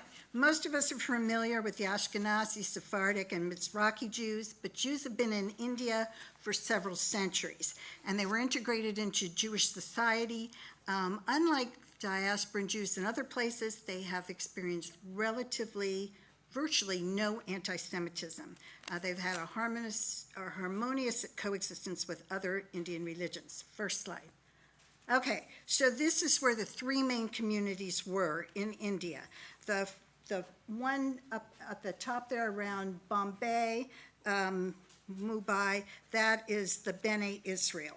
And that's the biggest group that existed. The ones down in the south, Cochin, the Malabar Jews, they were in the Kerala region, and they're the oldest documented Jews. And then the Baghdadi Jews are over in Calcutta, and they also went to Mumbai, and they arrived in the late 1700s. So, next slide. This is just a picture of the Bene Israel, but of course none of these are what people actually look like now. This was several years ago. They claim to be the first group that arrived in India. The legend is that a ship that was going along the coast was wrecked. 7 couples managed to survive, reached the shore. They married, had children, created the nucleus of the community. They were further south, but they eventually went to Bombay. They took up oil pressing as a profession, and they also accepted the local language of the Marathi. The thing that's interesting about them is that through the centuries, they observed Shabbat, they recited the Shema, they practiced circumcision, and they kept kosher. And so they really were Jews in every sense of the word, even though they often married in the society. They've become very involved in Indian society as doctors, government officials, military officers, and in fact, one of Gandhi's doctors was a Bene Israel. Next slide. These are the Cochin Jews. So these Jews probably are the oldest in India. They allegedly first arrived when King Solomon was in reign, and they traded for teak, peacocks, ivory, and spices. And there's the same word for peacock in Hebrew as in one of the Indian languages. So it's very possible it's true. However, after the second temple was destroyed, then even more of them came to this area. They have been documented through the centuries, but we know that they were there at least in 1069 because a local Maharaja in the area gave a Jewish man, Joseph Rabban, a grant of land and privileges, and it was inscribed on copper plates. So that's evidence of their existence, and there are also documents about them in various Gehinza in different locations. They were divided, this is interesting, into three classes. There were the original families who had a darker skin, probably because they were Mideastern, and they may have intermarried with some of the local population. And then later, there was a group called the Paradisi, which were Spain who came over, much whiter skin. And then there was a third group whose name they came in the 1500s. Then there's a third group who I believe is called the Meshiclarim, who were considered brown, and they were actually the servants and slaves of the Paradisi. And some of them were Jewish, but others converted to Judaism at some point. So none of these groups intermarried, they didn't intermingle, and they adopted a class system like the Hindus. One of their famous synagogues, the Paradisi Synagogue, was built in 1568 and still exists. Now, the only time they were all together, interestingly enough, was at Purim, where they would have elaborate ceremonies. They would all intermingle. They threw red paint at one another, just as many Indians do at Holi. Yes, and they burned effigies, which is interesting. Next slide. The next group are the Baghdadis, and these are really Jews from Iraq and Syria who arrived in the 1700s. They were primarily merchants. They established trading empires across Asia. The Sassoon family is an example of this group. They were incredibly wealthy. They became major philanthropists and benefactors of civic organizations in India, as well as building two huge synagogues, one in Bombay and one in Pune. And this group identified very quickly with the British Raj, and in fact, they all started wearing British clothes pretty soon in the second and third generation. Although there were, next slide. Although there were usually, at the turn of the century, about anywhere between 30 and 50,000 Jews in India, only about 4,000 to 5,000 now remain, because after 1948, most of them went to Israel. Some came here, some came to Great Britain. The ones in Israel actually adapted really fast. There was some question about the Bnei Israel, but the rabbis eventually accepted all of them. Next slide. Now, I want you to just talk really briefly about Siona Benjamin. I don't know if any of you had an opportunity to see her. There was a great exhibit of her work here at HUC a couple years ago. She's 65 years old. She grew up in Mumbai. She's a member of the Bnei Israel. And she came to the United States as a student and earned an MFA in painting and another one in set design, theater set design. She has won 2 Fulbright scholarships and fellowships, and her work definitely represents the cross-cultural art because she uses Jewish symbols and other symbols from the Middle East and India. Next slide. This is one of her paintings, and she frequently has women with blue skin, which signifies their otherworldliness, but they're in human form. And also it's very interesting that Krishna is the color blue, but it's a male figure, but she always uses them with females. So not only is blue a frequent motif in Jewish symbols, like even in the Star of David on the flag and all kinds of things, but she also uses it a lot. She uses well, you can't see it on this slide, but on some of them she uses Maharati to transliterate the Hebrew that she's talking about. That's 2 And I minutes. did it. Well, I'm done. I did have, wait, I have 2 more slides. I'm sorry, real quick. This is a really interesting book, sorry, if you haven't read it. It's Letters to Anne Forey by Martin Gilbert, who's British. This was to an Indian woman that he met, and it turns out, of course, she was Jewish and never knew. She was Hungarian. She was a Hungarian Jew who married an Indian man. After both families complained, they went off to India, and she wanted to learn more about Judaism, and so he wrote her a series of letters laying out Jewish history, ritual, etc. And the last slide is The Last Jews of Kerala, which is about the Koshin, because there are so few left, maybe like 10 or 12, because they would not intermarry with one another. So that's what happened to them. And that's it. Wow. Thank you.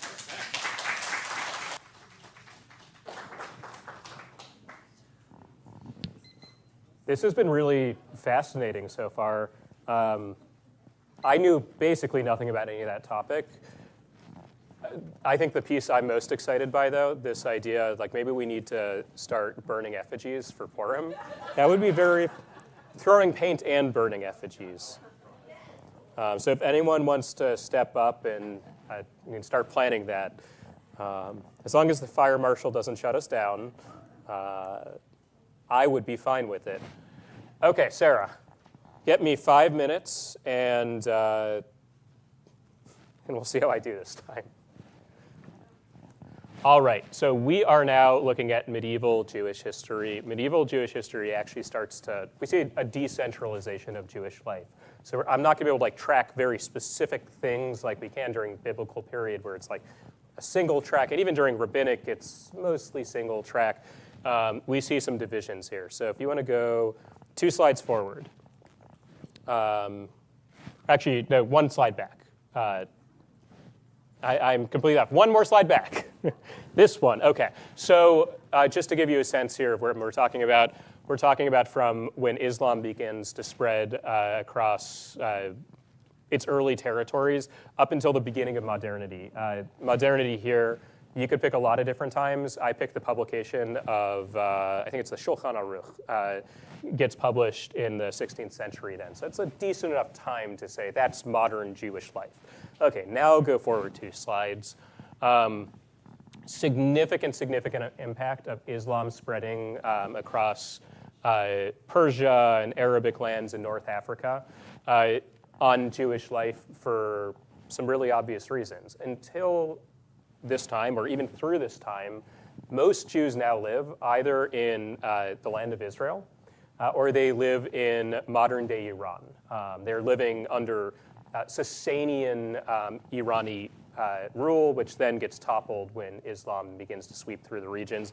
Islam, incidentally, when it's spreading during this time, has some awareness of Jews. There are Jews in the Quran who get into conflict, unfortunately, with Muhammad and his early followers. But this really changes the game. It shuts down, if you want to go to the 2 slides forward, it shuts down the Babylonian academies in which Torah was studied and Talmud was studied. It's probably why our Jewish culture begins to shift and go away from these earlier anonymous texts into more forms of like communal and formal rabbinic leadership, which we'll talk about in a second. There is a conventional story of Jewish history that also includes what I just described of this rise of Islam and changes. It's called the Lachrymose view of Jewish history, or Lachrymose version of Jewish history. It's an idea coined by Salo Baron, which suggests lacrimal glands are tear glands, that the conventional way in which we tell the Jewish story is, oh, woe is us, it's just one fire to the next, and that's all of Jewish history. I think if you want to go to the next slide, we could tell a better this is examples of the Lachrymose theory, right? What's Jewish history? It's just a bunch of blood libels and burnings of Talmuds and expulsions and crusades. 2 slides forward, I think we can tell a much more balanced version of that story, though. In Jewish history, sometimes those external forces acted upon us, but a lot of the times we are doing things internally as a Jewish culture. So if you go to the next slide, we will see, I think we could talk about 3 really big trends in medieval Jewish history that define this time period. The first is, I think I'm just going to sit on this slide through the rest of my time. The first is the division between Rabbinism and Karaism. The first of those is probably something that sounds familiar based on the word. It is the rabbinic leadership movement. If you've heard of Karaites before, and there are a tiny little population of Karaites that still exist today, it comes from the root in Hebrew kuf resh aleph, kra, Torah, another word for Torah. These are the literalist readers of Torah text who say, we interpret the text ourselves, versus the people who say, well, rabbis actually give us the oral Torah and interpret this for us. This is the first version of a Protestant revolution, we could say, in Jewish tradition. The rabbis win. That's why Judaism looks the way it does now. Next, we have the Geonim and the exilarchs. What are these? The Geonim are the heads of study in the Jewish world. These are the rabbinic leaders. So, you become an important rabbi. A Geon in modern Hebrew means a genius, but in this time it means an academy leader. On the other hand, you would have what's called the exilarchs.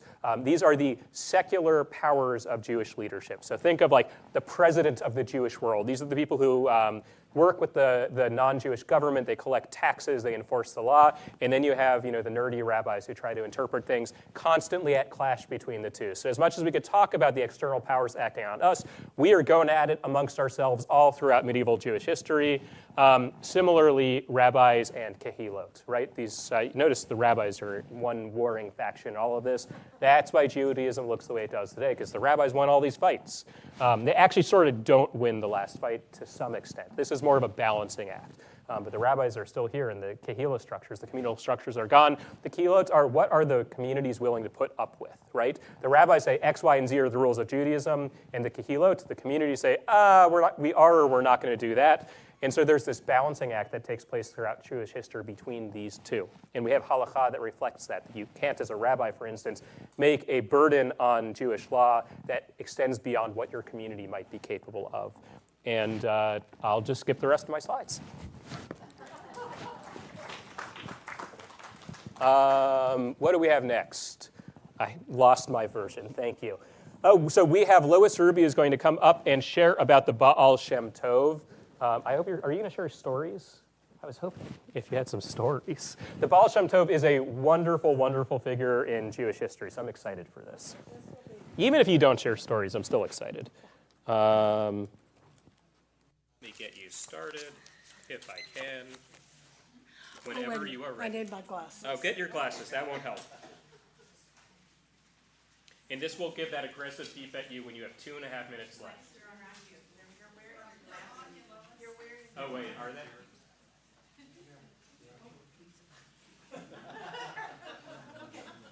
When I'm trying to get through that history so quickly, I think I create a very frantic tone, and you don't have to mirror it. Well, because you come out of B just like screaming for 5 minutes.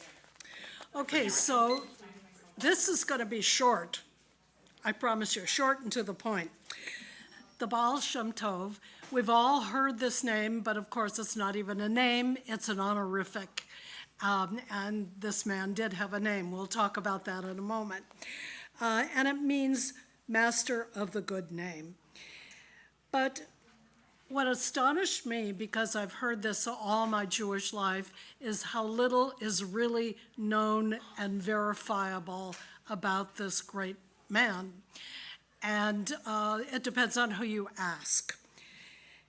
If you, because he's the one who engendered the entire Hasidic movement, and if you ask Chabad, they will tell you these are the facts. But if you ask a more objective source, they will say these are the legends, these are the myths, these are the stories. So you decide for yourself. A lot that we know about him is really hearsay. It would not hold up in a court of law, for example, although there were Polish Jewish courts at the time of his life. He was born, depending on who you ask, in 1698 or maybe 1700. And there are lots of contradictions. And he was born in Poland or Romania or the Ukraine, depending on who you ask. But of course, the borders were always shifting all the time anyway, as they were for quite some time in our history. And at various times, he worked as a cheder teacher, a lime and clay digger, a shochet, like a ritual slaughterer, a tavern keeper, a healer, a mediator of disputes between scholars and unlearned men, and a hidden tzaddik, meaning a holy man, the kind that would wander around as an itinerant dressed in peasant's clothing. And there are so many legends that use this kind of a character. We see it all throughout Jewish literature. We are told he was a great healer, even a miracle worker, and that he was visited twice by the prophet Elijah. And awesome as it seems, he, we are also told, was visited by Elijah's mentor who lived 2,500 years before Elijah. Whatever. And we are told that he could ascend, his soul could ascend to heaven, and he could talk with anybody he chose to in heaven, and with humans, and with God. In fact, there is a legend that says that he once ascended to heaven and spoke to the Mashiach, the Messiah, and asked, when is the Messiah going to come? And the Messiah basically said to him, well, when there is the fulfillment of your teaching, then the Messiah will come. Well, it hasn't happened yet. So what's true and what isn't? A couple facts. He was the only child of one Eliezer and Sarah who birthed him when they were nearly 100 years old. And they named him Yisrael and left him an orphan when he was only 5 years old. And these are said to be his father's parting words on his deathbed. He said to his son, "Fear no one but God. Love every Jew with all your heart and soul, no matter who he is." And these profound words must have seeped well into this small boy's heart, because they became the basis of his future teachings that were called his three loves: love of God, love of Israel, both the land and the people, and love of Torah. So after studying with great scholars and other hidden tzaddikim, I had to practice that word, at the age of 18, he founded what later became the Hasidic movement. And it was based on his awareness that even if one wasn't blessed with the ability or means to become a great scholar, Torah study wasn't the only path. It wasn't the only way to draw close to God and to reach spiritual heights, even ecstasy. This put him at odds with the Talmudists, who attacked him fiercely and attacked his followers, not physically, but, you know, Jews don't fight physically. They attacked him with words. And they attacked him for dancing, drinking, and making merry all through their lives. A bit of an exaggeration. And as you can imagine, such radical ideas as his created great social upheaval in the Jewish world and changed things for time on and on. It was called the Besh, which was an acronym for the Baal, and he was known as the man who was there at the right time, the right man at the right time, because in the late 16 or mid 1600s, there were all these dreadful pogroms throughout Eastern Europe, and tens of thousands of people were massacred, and people lost their homes, their livelihood, they lost their hope. And he was born about maybe 30, 40 years later, while they were still trying to recover from this. And so there was a vacuum for somebody like him who could come up with unusual ideas that were different from anything else that had been espoused in the Jewish community.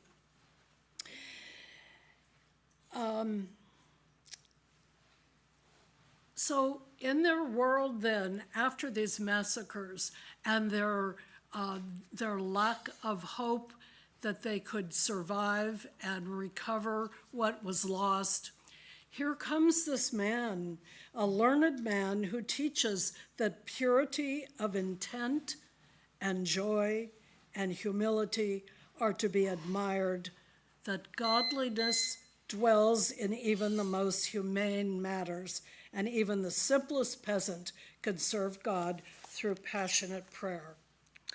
So his followers increased mightily, as you can imagine, and still 300 years later, in the modern world, Hasidism is being practiced, and it all goes back to his ideas from the beginning. And just a couple of things I want to tell you quickly, 2 morsels to contemplate. According to legend, every Shabbat, the great master of the Baal Shem Tov ate farfel.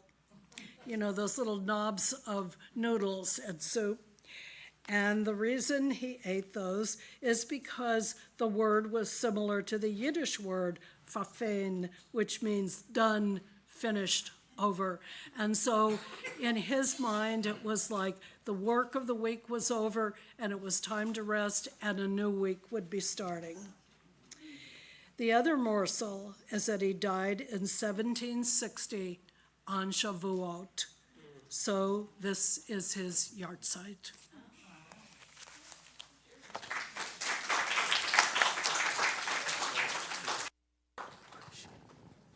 With time to spare, by the way. Everyone has been so far, except for me. Actually, except for me and my wife.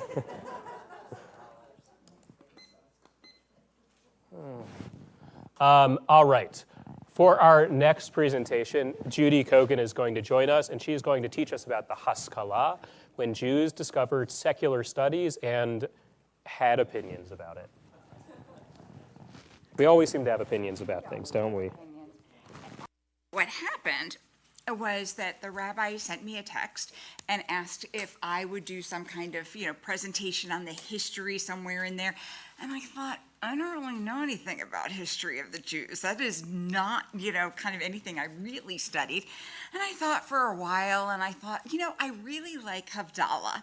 And so maybe I'll research when Havdalah was invented. And so I sent him a text about that, and he said, do you mean Havdalah or Haskalah? And I thought, I have no idea what that word means. Joking.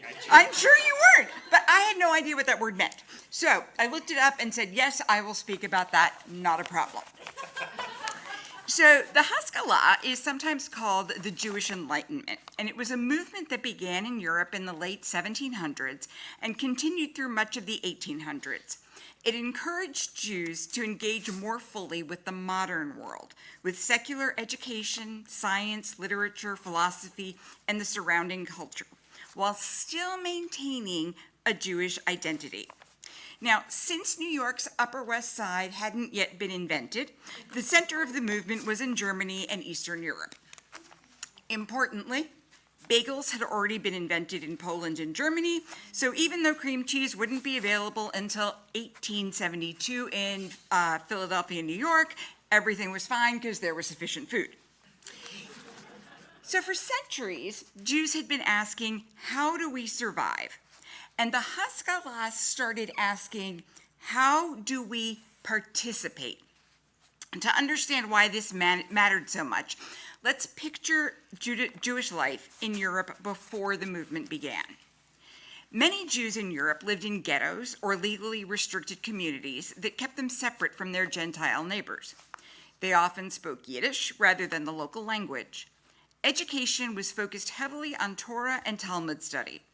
And while that produced remarkable scholarship, it also meant many Jews had little access to broader European culture, universities, science, or professions.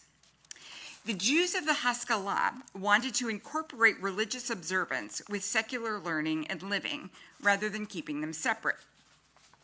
The central figure of the Haskalah was Moses Mendelssohn, an 18th century Jewish philosopher living in Berlin. Mendelssohn became respected in the broader European intellectual circles, while still remaining observant and deeply Jewish. That combination was revolutionary.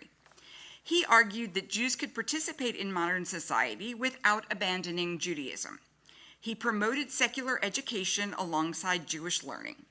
He encouraged Jews to learn the languages of the countries where they lived, and he even translated the Torah and the five Megillot into German using Hebrew letters so that Jews could engage with European language and literature. And with the help of his disciples, the final text included Hebrew, the German translation, Rashi's commentary, and standard Aramaic.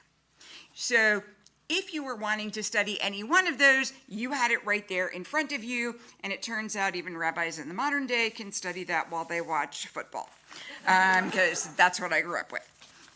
Many use the Hebrew to help understand proper German as opposed to Yiddish. Mendelssohn and other supporters of the Haskalah were called Meskalim, the enlightened ones, and they had several major goals. The first was education. The Maskalim believed Jewish children should study not only religious texts, but also math, science, history, geography, and modern languages. Their second goal was integration into society. They encouraged Jews to enter professions, universities, and public life. The idea was not necessarily assimilation, at least not at first, but participation. And their third goal was language reform. Hebrew had long been a primarily sacred language. The Haskalah helped revive it as a literary and cultural language. Writers began composing modern poetry, essays, newspapers, and novels in Hebrew. The movement also transformed Jewish culture. Music changed, shifting from an entirely insular vocal tradition to one that embraced European aesthetic standards, musical notation, and modernization. Sermons changed, which is not necessarily a bad thing. Synagogues in some communities became more orderly and formal, and Jews began engaging with European literature, theater, and philosophy. So once Jews began embracing modern scholarship and asking how Judaism fit into contemporary life, some of them began rethinking religious practice. In the early 19th century Germany, Reform Judaism emerged with challenges, including sermons in German, including sermons in German, confirmation ceremonies, mixed choirs, organ music, and horrors, shorter services. Traditionalists, unsurprisingly, were appalled and opposed to the Haskalim, and opposition to the Haskalim was intense in many places. Traditional rabbis worried, often correctly, that increased secularization would weaken religious observance and Jewish distinctiveness.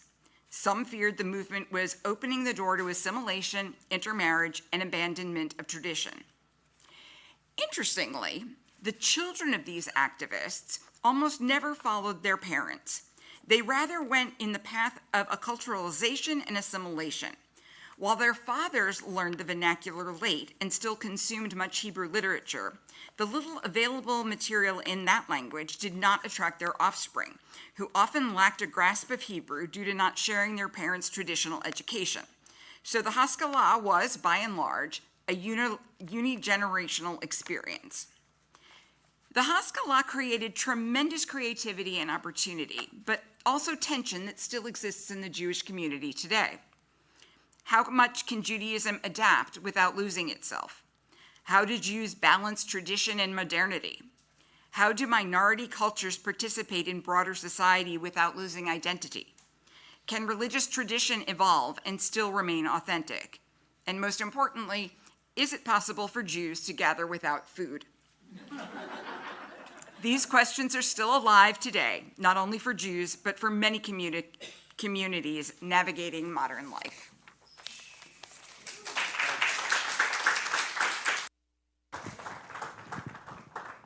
All right, we are marching forward closer and closer to the year 2026. Next up, we have got Jenny Lipke. I know nothing, where are you? I know nothing about this one, so I'm very excited to learn. She's going to tell us about 5 Jews that helped the Revolutionary War.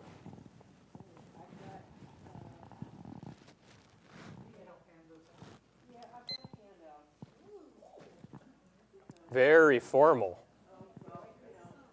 Is this going to be on the task? Undoubtedly. It's the Sunday school teacher coming out. And if I could have the next slide, because you're gonna want to know these people. Okay, and so you're gonna get something that's very similar to this in just a minute. Tonight, I'm going to introduce you to only 5 of the many Jews who contributed to the establishment of our independence from England during the Revolutionary War. And in your handout, you can learn more about these people at your leisure. But I wanted to set the stage for you by telling you about the time in the, say, 1760s in America. There were only approximately 2,000 Jews in all of the Americas, in the colonies. Largely, they were in New York City, or in New York, Philadelphia, Charleston, South Carolina, Savannah, Newport, Rhode Island, and Boston. Now, when you think of this, what do they all have in common? The ports, right. So the people that were there, the Jews that were there, were both Ashkenazi and Sephardic, and they spoke a lot of different languages. Some of them multi-language, spoke more than one. But you heard a lot of Yiddish, Spanish, Portuguese, Polish, and English. They were merchants and traders. They were investors. Some were actually plantation owners. And yes, some were actually slave traders. They came from South America, England, Poland, Spain, and some were actually born here and became American heroes. Not only did they fight here, and there were only about 100 Jews that were actually fought in the Revolutionary War, but many were captured and were POWs. So I'm going to start with the first one, who's way over in the right-hand column. And that is Francis Salvador on your right. And Francis came from England in 1774. And he must have been an extraordinary fellow because he was elected to the first provincial Congress in Charleston, South Carolina, that very first year he was here. So he must have been accepted right away. He must have been charming or something, I don't know. But he was also a volunteer militiaman against the Indians and the Tories, which were the bad English guys. And he was the first Jew to die in 1776 in an ambush where he was scalped by Indians. In Charleston, if you go there, there is a plaque to Francis Salvador, and it says, "The first Jew to hold public office and die for American independence." The next guy over here, just a little round oval looking face, but you've got your picture there, is Mordecai Sheftal.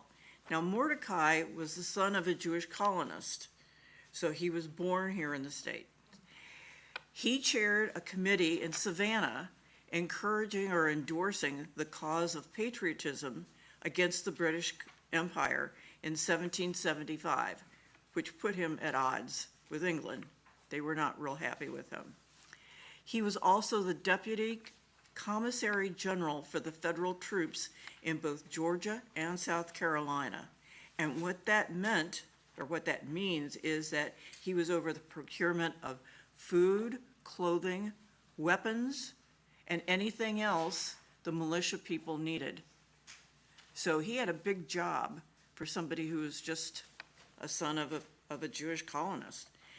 Later, as Savannah was overrun by the British, and our troops in Savannah tried to escape by using the Savannah River to swim to safety, but Morty, as I got to know him, had a teenage son, Levi, and they were captured.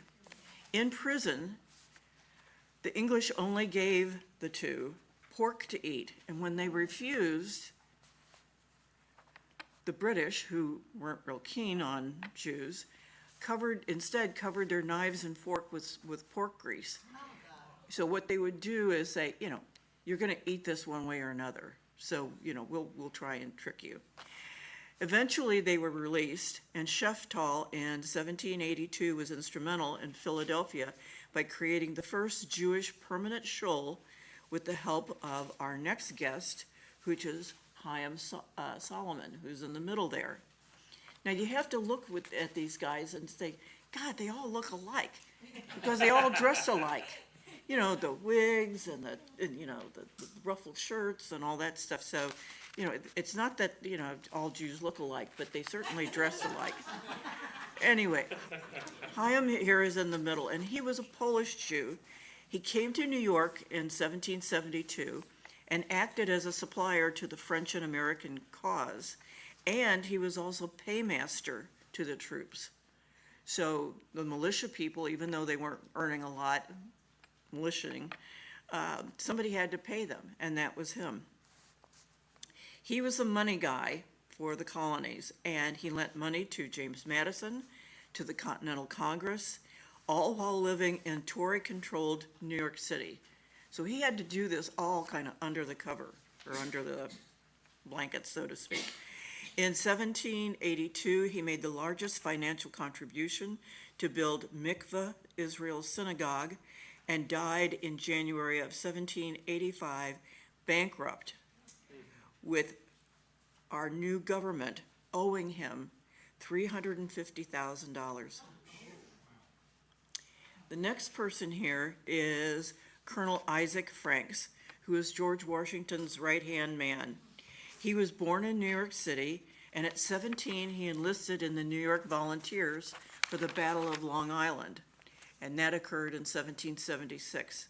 He was captured in New York City and spent 3 months as a POW, but he managed to escape across the river to New Jersey. Now, who in their right mind wants to go to New Jersey? But he did, and who was there but the Continental Army and George Washington? He became fast friends with Washington, Thomas Jefferson, and Alexander Hamilton. After the war, they all remained friends and often visited in the Franks' home in Germantown. And especially they visited during the epidemic of yellow fever epidemic in 1793, because there was no yellow fever going on in that town. I'm almost done. So his home was sometimes called the Little White House because of all the visitors. Lastly here, this dude on the corner with the propped up neck, it looks like, is Gershon Seifetz. He's the first American Hazan, or lay Torah leader. He was one of 6 children. His dad, Isaac, was a Sephardic Portuguese converso. He was one of those Portuguese that had to convert, otherwise he would have been, but he fled to England from Portugal and then to New York City, where he married Rachel Levy, who was an Ashkenazi Jew. Sheriff Israel in New York City had about 300 Jewish members. The majority of them were Ashkenazi, but all their rituals were Sephardic, which was kind of, weird. In 1768, the synagogue appointed 23-year-old Gershon, right there, as Hazan. While not formally trained as a rabbi, he led services, he interpreted law, he supervised kashrut, he did marriages and funerals and all that stuff, all being self-taught. So that's, I have to say, for lay leaders, he rocks. But not only that, but he must have been super bright, because he was appointed to the trustees of Columbia University and had lots of Jewish friends and non-Jewish friends. And I hope you enjoy this short presentation on just 5 really remarkable people, but there are lots more, and I hope you'll take the time to learn more about them online.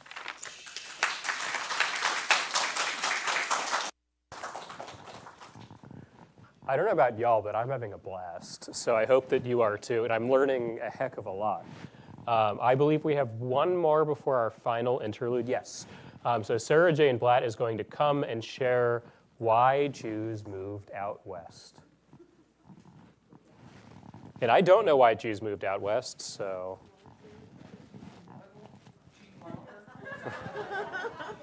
That's it. So it's not they moved out west. Why did they move out of the shtetl? The shtetl of New York City. And I'm done with my speech. Why did they move out of the shtetl? I'm going to be talking between 1900 and 1924. Why did they come here to begin with? To get away from pogroms, to get away from economic, to get away from all of that. I had to look up the word pogrom because I've heard it my entire life. Violent, targeted, riot, or mob attack direct against a specific ethnic, religious, or social group. Russian word that means to wreak havoc or demolish. So looked it up because I hadn't found it. Okay, processing. They came to the shtetl of New York. They went through Ellis Island. Where are they going to go now? So I have a question for all of you. How many of you have relatives that settled west of the Hudson or the Delaware when they came over between 1900 and 1924? Okay, where did they settle? DC. DC, okay. Upstate New York. Hi, New Jersey. Mine went to New Jersey. Who else? What? Canada. So why did they leave? If you look into the history of why they left because they were sponsored. They left because they had family. They left because they would find jobs. They left because they were inquisitive about going places. Yes, they ended up in California, and now we're going to hear all about the fact that in California it was to become actors and to become in the movies, and you take a look at the studios and they were all Jews that were there. A lot of them went into the rag business. Anybody have family that went into the rag business? Okay, textile. One of the most famous that went into the rag business was Ralph Lauren. Did you guys know he was Jewish? His name was Ralph Lifshitz. Okay. They came because of the violence. They came because of economic. Their patterns in urban life, only half of them stayed in the shtetl of New York City. The others went to major cities. Went to Chicago, Philadelphia, Baltimore, Washington, D.C., upstate New York, Canada. The journey, they did not intend to return to their homeland. That was one of the things that they had in common. They wanted permanent residence, and they wanted the freedom to practice the religion openly. So they came to the United States. Now, there was something called Mutual Aid and Relief.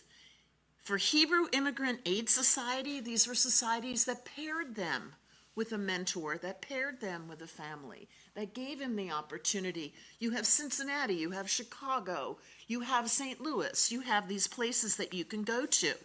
We'll find you education, we'll find you homes, we'll give you an alliance. We will offer you English, we will offer you a vocation, we will offer you citizenship classes.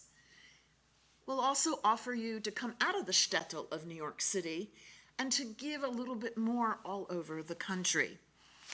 So there was upward mobility. They found that they can get educated. A lot of them were educated already.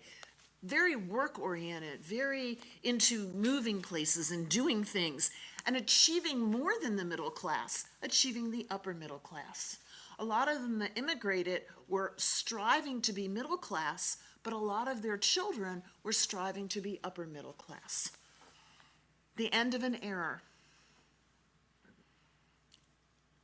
Immigration restrictions. Sound familiar?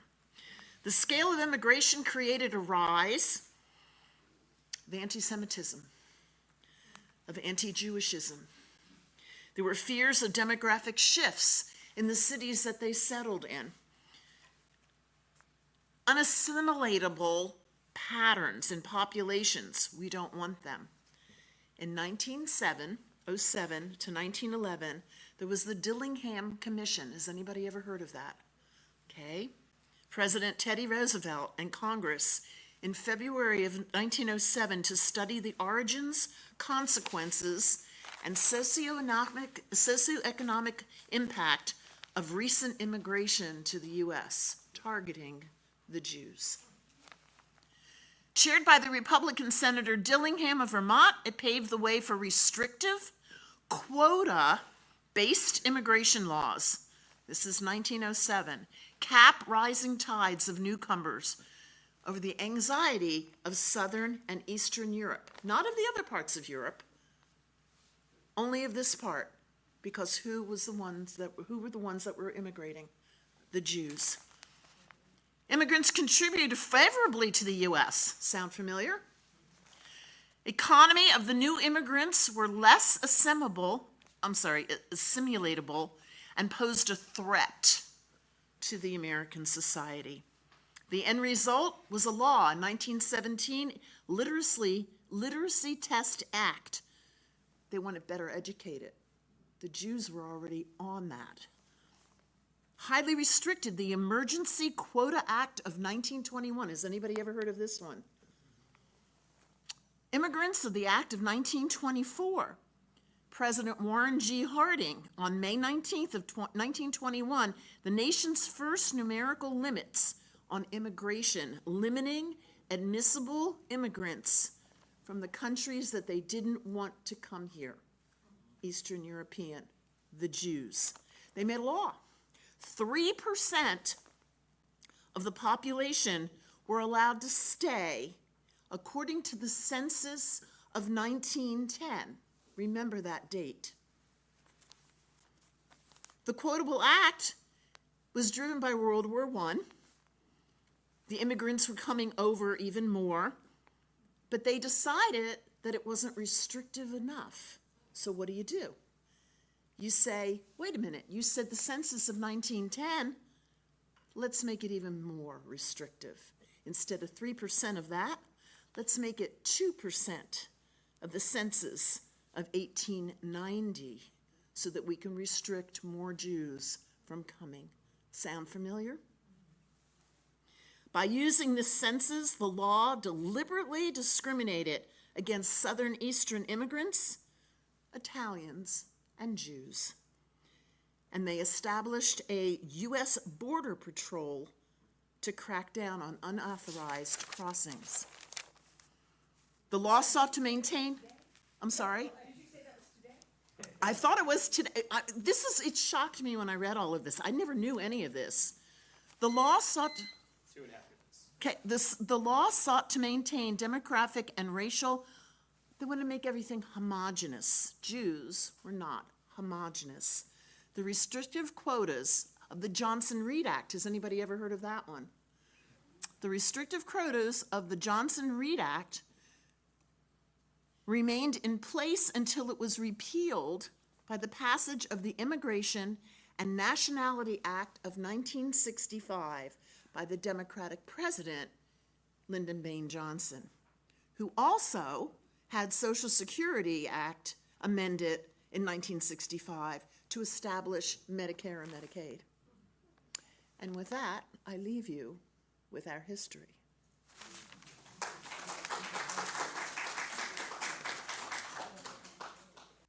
Well, that was plenty sobering. All right, I believe we are at our next interlude. There we go. Good. That means I remember a little bit of what's going on. Hara can attest to the fact that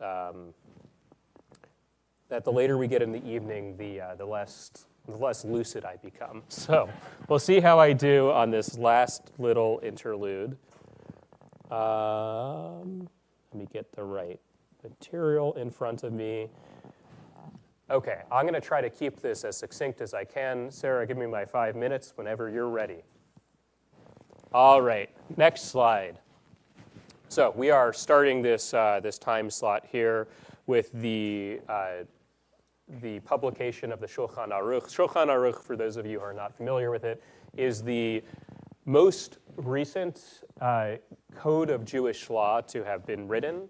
It actually marks a really interesting turning point in Jewish history because once upon a time, for about 1,000 years, from the time that the Babylonian Talmud finally is finished and codified and whatnot, until the publication of the Shulchan Aruch in the 16th century, roughly every 100 or 200 years, you have a major code of law that gets written. The Shulchan Aruch is one important one, the Mishnah Torah, if you've heard about it. That's the Maimonides' great work of Jewish law. You have these things getting written with a regular cadence, and then it stops for some very strange reason in early modernity. And what's the reason? Because suddenly Jews are emerging as full citizens of their countries, and Jewish law isn't as important, right? You don't have to use Jewish law to solve day-to-day issues anymore, so you don't need codes of Jewish law. Next slide. So it's a nice, interesting marker at the beginning of this. We're going to look at three main factors, some of which Judy already very helpfully started a conversation about. Three factors that I think really tell the story of Jewish modern experiences. The first is Enlightenment and Jewish emancipation. So this is the Haskalah movement that starts out. But Jews are really, they're doing what everyone else is doing. They're experiencing what rationalism means to all lives, including religious lives and religious communities. And emancipation, this is not the way that Americans like to use the word emancipation. This is about citizenship, becoming full citizens of your countries. The Holocaust, of course. We talked a little bit about that yesterday at our first Shavuot session. And then founding of Israel. And we'll have a couple of Israel sessions to close out the night tonight. Next slide. One of the things that is very interesting about the Enlightenment when it comes to Judaism and Jewish experience is that you could think that Enlightenment might be insulated from Judaism. That, okay, so we're going to experience the Enlightenment principles in the world around us and leave it alone in Judaism. But in fact, that doesn't happen. So a good sign of this that happens a couple hundred years after this point is the way that we even study Jewish texts, right? The way that we study Torah. Can we use Enlightenment principles for reading sacred literature? Enlightenment principles, for instance, critical reading of text to ask historical questions of text rather than just taking them at face value. This is a marker of change in the Jewish world. Even Reform Judaism, interestingly enough, resists this type of Enlightenment principle.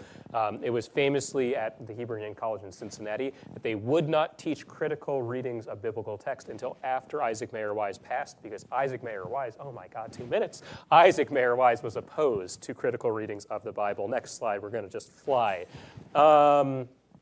Let's go. Next slide again. We did enough Haskalah and whatnot. Let's go to Holocaust. God, how am I going to do this? Okay, keep going. We're going to go to the Holocaust : final solution. There we go.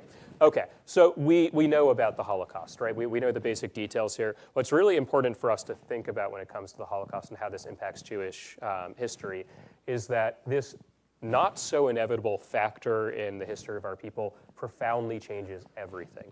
The way that we study Judaism, Judy Schechter, wherever she is going to talk about Yiddish literature. The way that we studied with Hasidim and with Litvaks in these rabbinic battles, all of this change in Jewish culture took place because of the Holocaust. We lost, I believe it's a third of Jewish population during that time. We are just now reaching the same population we had pre-Shoah today in 2026. Go forward like 5 slides. Go to the founding of the State of Israel. There we go. Thank you. Jews are working on establishing a Jewish state as a result of Theodor Herzl founding this movement. Herzl was an Austrian journalist who realized, in his opinion, that there was no future for Jews in Europe despite the Enlightenment, despite emancipation. And so Jews needed a state of their own where they could form their own destiny. He didn't live to see the realization of this vision, but there was this movement, waves of immigration of Jews from the late 19th century up to when Israel is first approved as a state by the UN in 1947 and then founded in 1948 and survives to the modern day. I must be out of time. There's so many things I want to say. I'll leave it there. And with that, we go on to a very good modernist conversation, which is John Molander is going to share with us a brief history of Jews in modern science and innovation. So before I get started, so Rabbi Ari had asked if I would talk about history. And since all of you who know me know I am an absolute geek, it had to be science and technology that we talk about. And the impact that Jews have in this area is unbelievable. And so I've got a few things to share with you. So first slides, flip over. So Nobel Prizes. Do you know 22%, a little over 22% of all of the Nobel Prizes ever given out have been given out to Jews? So we're a small but mighty people, right? We're 0.2% of the world's population. That means that to get a Nobel Prize, if you're a Jew, you have 110 times more likely than anybody else in the world to get that. But it's not just the Norwegians that like us. It turns out that if you are a computer scientist, there's a famous medal or award that's given, the Turing Award. 25% of those have gone to Jews. If you're a mathematician, the Field Medal, which is the highest honor in mathematics, 25% of those have been Jews. So it's an unbelievable number as you look at physics, medicine, economics, chemistry, for all of these areas. So next slide. Let's talk physics for a minute. Of course, you see the big guy in the corner there. You know him. But you might not know is the guy next to him, Leo Szilard. So he received his Nobel Prize because he was the one who created the theory for fission, the breaking apart of an atom to go and create energy. So Szilard is the one, he got his Nobel Prize for that. If you look over on the lower left-hand corner, there's a guy named there, Hans Bethe. So Bethe got his Nobel Prize for fusion. So he was the one who determined how stars are formed, how the fusion of atoms together gave off the energy for stars. And the reason why I know Dr. Bethe was he was my quantum physics professor at Cornell. And unfortunately for him, about all I remember is Schrodinger's cat. So sorry, Dr. Bethe, I was not very good about that. In the lower right-hand corner, you can see a person from Denmark, Niels Bohr. So Bohr is the one who came out with atomic structure. But the thing I want you to remember about Niels Bohr was during the Holocaust, this young man saved hundreds and hundreds of Jews out of Denmark. And once the Gestapo finally made the orders to go and round up all Jews in Denmark, though the king and queen had been resisting this for quite a while, in the big flotilla that went from Denmark over to Sweden, he finally escaped with family to be able to get out of there. But an amazing young man for what he did there. All right, moving on. Next slide. Medicine. Oh my gosh. What mom doesn't want their son or daughter to be a doctor? And boy, does it show. It's hard to select who to go and recognize in Judaism when it comes to medicine. It's almost impossible. Here locally, we all know the picture up there of Albert Sabin up at the very top. So Sabin was one of 3 Jews who created 3 different versions of the vaccine for polio. You probably have never heard of the woman, Hillary Kapowski, but welcome to science at that time. Women did not get recognized as well. Fortunately, that is changing for these pieces here. And when it comes to vaccines, if you look at the total vaccines, the Jewish imprint, virtually every vaccine that's come out has had a Jewish imprint on it. The same thing is true for antibiotics. So when you look at Jewish impact on medicine, on health throughout the entire world, it's just unbelievable. A couple of people I'll pick out. The other picture I have there is a fun guy named Funk. He was the one who coined the term vitamins. So he was the first person to go and categorize these and publish about vitamins for it. The other person I want to recognize is a Pincus. So you mentioned Pincus there a minute ago. So this happens to be Gregory Pincus. And when you think of womanhood today and the impact of oral contraception, safe oral contraception, and what was available prior to that, I think of the amazing impact on modern life that we have today around the world for what we have here. Okay, next slide.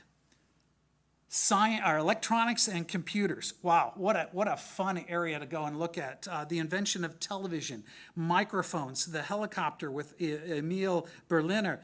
But the two, so if you think of Google, both of those are Jewish inventors. So for Google, we've got both those. And I'm curious, for this week, it is so ubiquitous How many of you have used Google sometime this past week? Yeah, virtually everybody.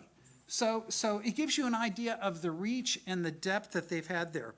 The person I want to point out in the middle, I don't know anybody on the younger side that might recognize Hedy Lamarr, but she was as brilliant as she was gorgeous, as a Hollywood star.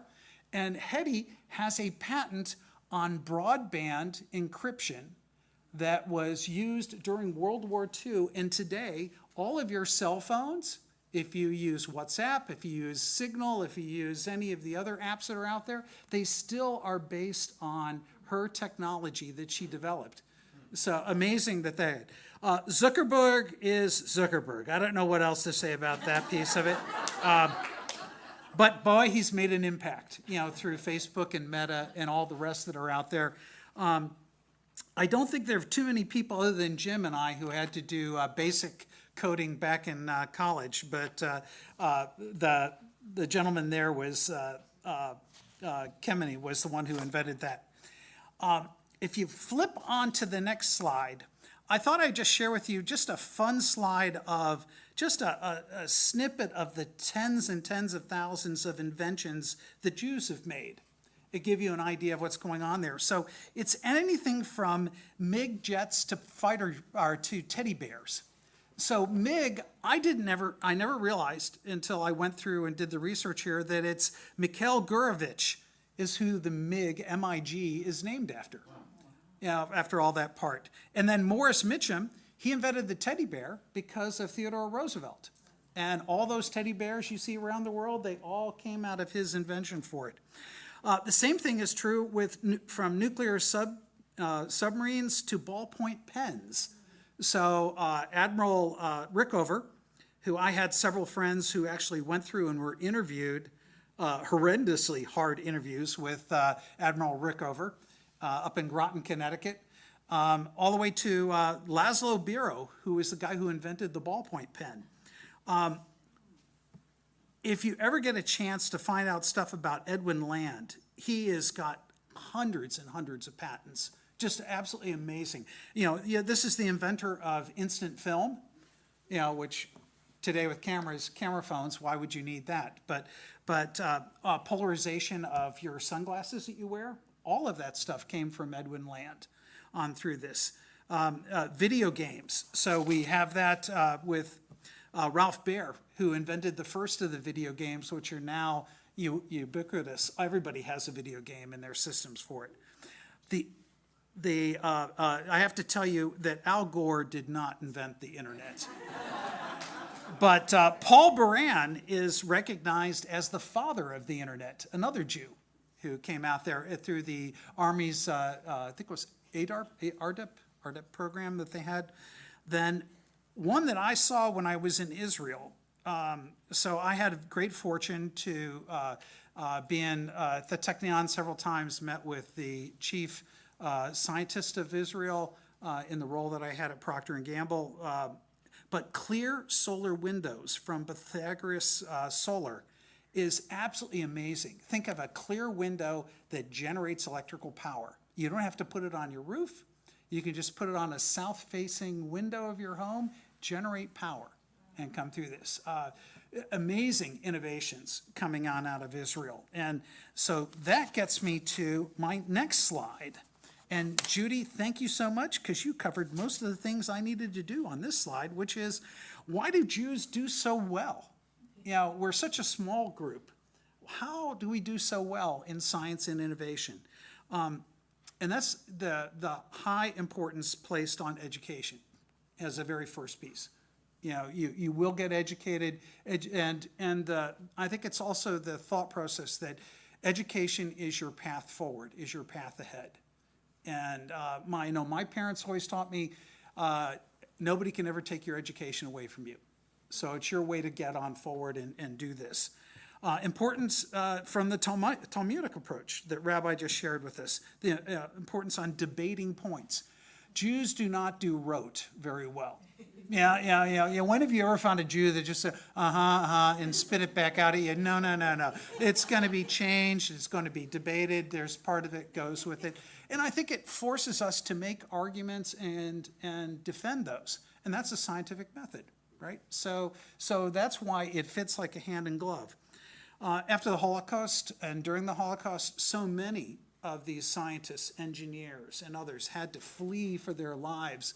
And what they discovered in the countries that they fled to was they were far more accepted and more money and research facilities available to them.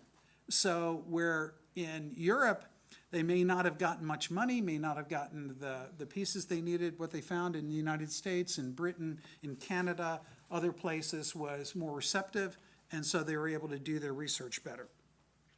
Now, talking Israel for a minute. What do you do as a tiny nation that's completely surrounded by people who are not your friends? And that's where it comes to. You're not going to beat them with money. You're not going to beat them with the number of people you have. You've got to be creative in what you approach. So that gets us to the innovation nation, which is what Israel has. When you look at the number of innovations coming out of Israel, it's absolutely astounding. I mean, it leads the world. And for such a tiny country, it's just blows you away. And as I talked to people in Israel about this, many of them did this because of the IDF. So they started small companies with the group that they were on a squad with. They understand their skills, they understand their leadership capability, they grind out the ideas, they talk about them as they go through their operations for it. Last slide I've got for you. And this is a fun one for me because this is another professor of mine. So this is Carl Sagan, astronomer Carl Sagan. And Dr. Sagan, astronomer, he led a lot of the project for the Voyager. So Voyager was the first spacecraft that we ever launched that was able to go away from the grip of the sun and leave our solar system. So the very first interplanetary vehicle to leave that. And after it left our solar system, the thing took a lovely picture looking back at that world. And if you look on the picture right here, you'll see just this little tiny circle around something that says Earth up there on the top. It's what Dr. Sagan called the pale blue dot. And it's also the title of a book that he wrote after that. So I'm going to leave you with this one last piece, especially given what's going on in our Earth these days. But I thought it was very poignant for what he said. From this distant vantage point, the Earth might not seem like of any particular interest, but for us, that's different. Consider again that dot. That's here. That's home. That's us.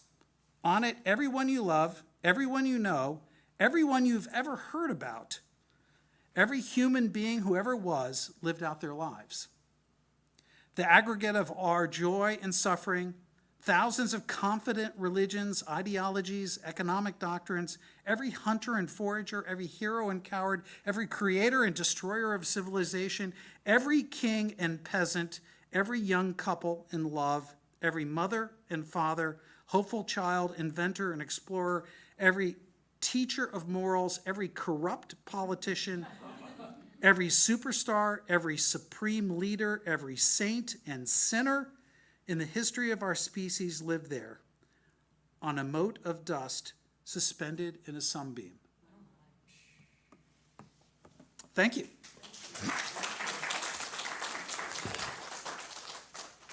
Way of words for someone who's working as, Billions and billions. It's impressive. All right, we have, I believe, 3 more presentations for the evening. We're going to take a detour into language. Judy Schechter is going to share with us Yiddish, Far From Dead. And Judy is also this has some music in it, so it'll put some, I think it has some music, right? Yes. It'll put some pep back in your steps, so. And you didn't mention, John, all the literature people. You stuck to the sciences, so we're going to cover some of those. Shalom Aleichem, everyone. I'm waiting for a response. Aleichem Shalom. Adank. So, In her introduction of her book, Heart of a Stranger, Rabbi Angela Buchdahl writes about the portion in the Torah where God tells Abraham to, quote, go forth to your land, unquote, to a strange new one.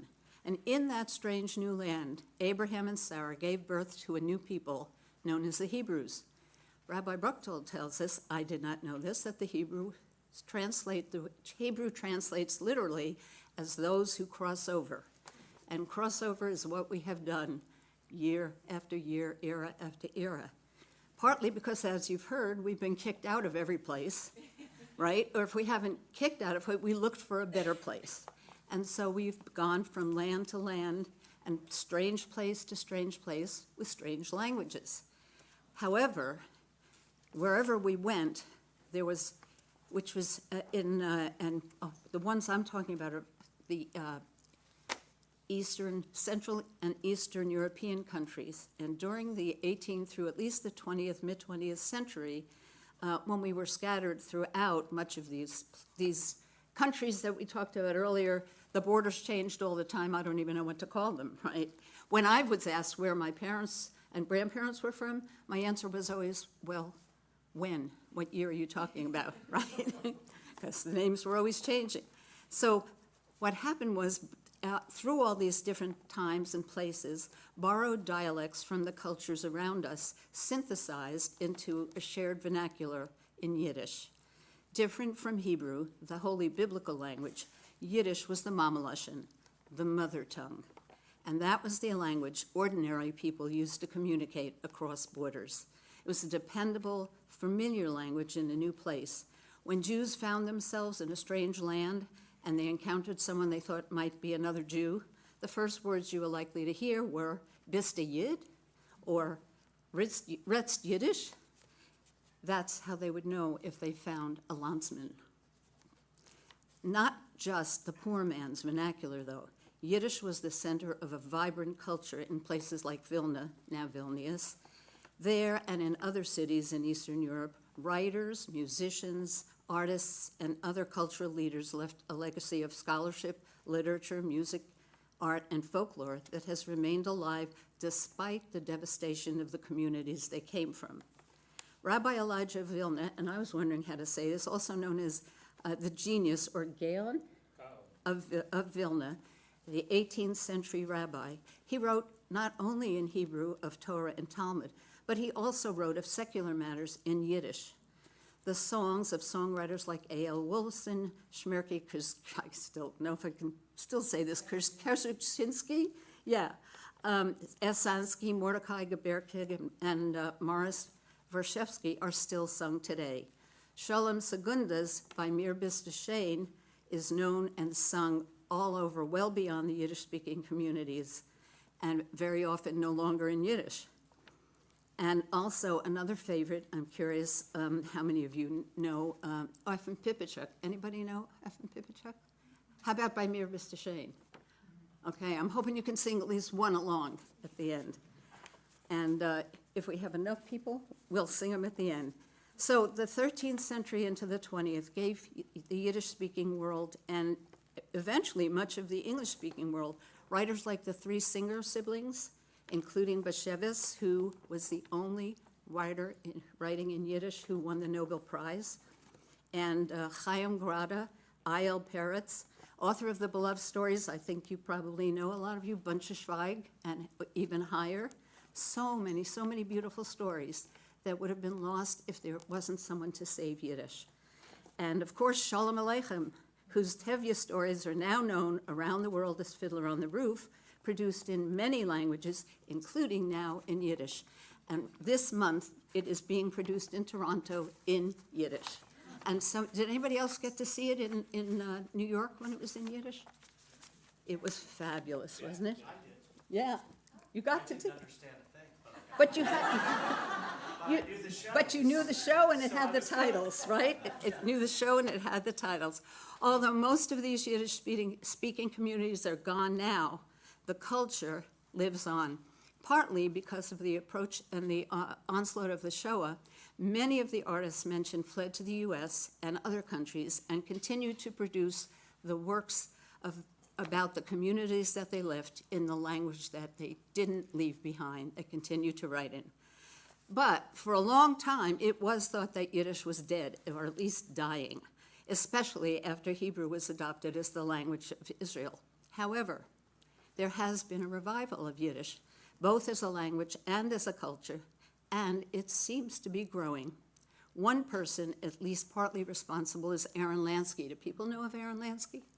Yes. Have you ever been to the Yiddish Book Center? He was a graduate student, and he was wanting to study Yiddish literature. There were no books. So he found them and collected them from all over. And now there's a whole place dedicated just to Yiddish literature. Anyway, there's a whole book. His autobiography, if you're interested, is called Outwitting History, which is what he partly made Yiddish do, outlive history and its death. So there is also a renewed interest in Yiddish in young people. The Worker Circle has and it's not the only one, has a summer camp every summer, and it's called Yiddish Land, and it sells out the day the registration opens. And the last few years, they have included a scholarship for 20-plus college students who've been studying Yiddish, and every year they get more applications than they can actually fill. So, go ahead. It's in upstate New York, and I'm trying to remember, Sylvan Lake. I'll tell you more if you're interested later. So those kids, they just eat it up. They come play classroom music. They use the language. They read the stories. They really live it now. So it is not dead. And then, of course, there are Hasidic communities around the country, and elsewhere. They're still speaking Yiddish. So there was an attempt to destroy, and the communities were basically destroyed that were Yiddish speaking at the time. But language is a little harder to kill, and so Yiddish is far from dead. So before we end, it doesn't sound like I'd have anybody to help me with Orphan Pipichuk, huh? But do I see some hands? Can you help me with By Mir Bist Shane? There should be at least a few of you. Give it a try.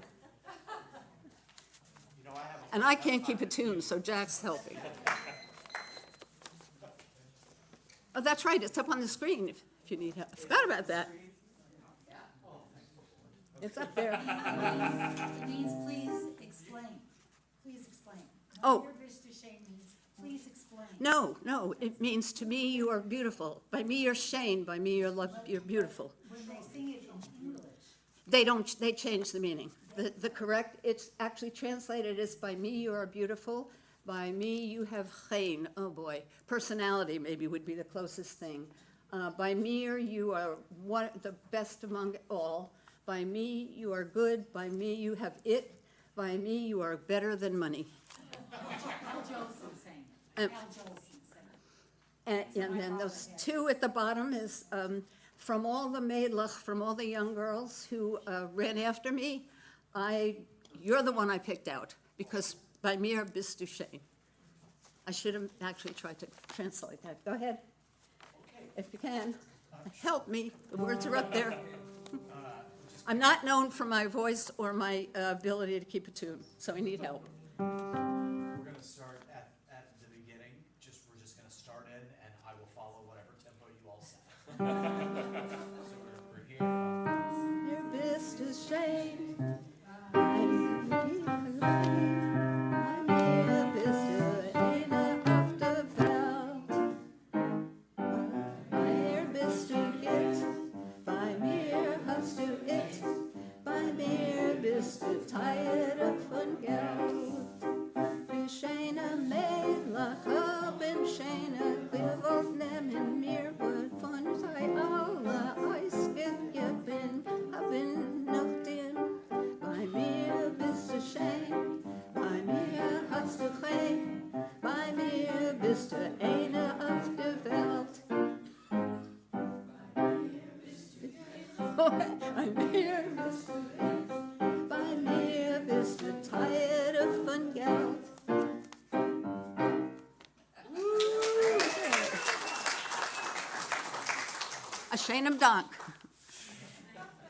Oh, that was nice.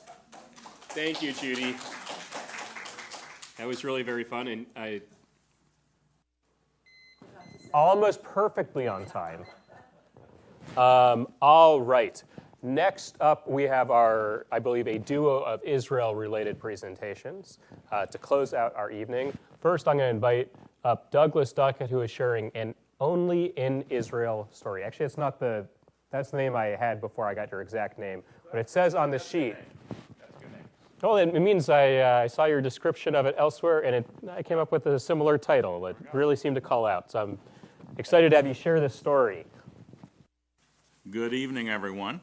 That is a good title, because when the rabbi called me to ask me to talk about this, I was both pleased and a little surprised for reasons I'll be a little clearer in a moment.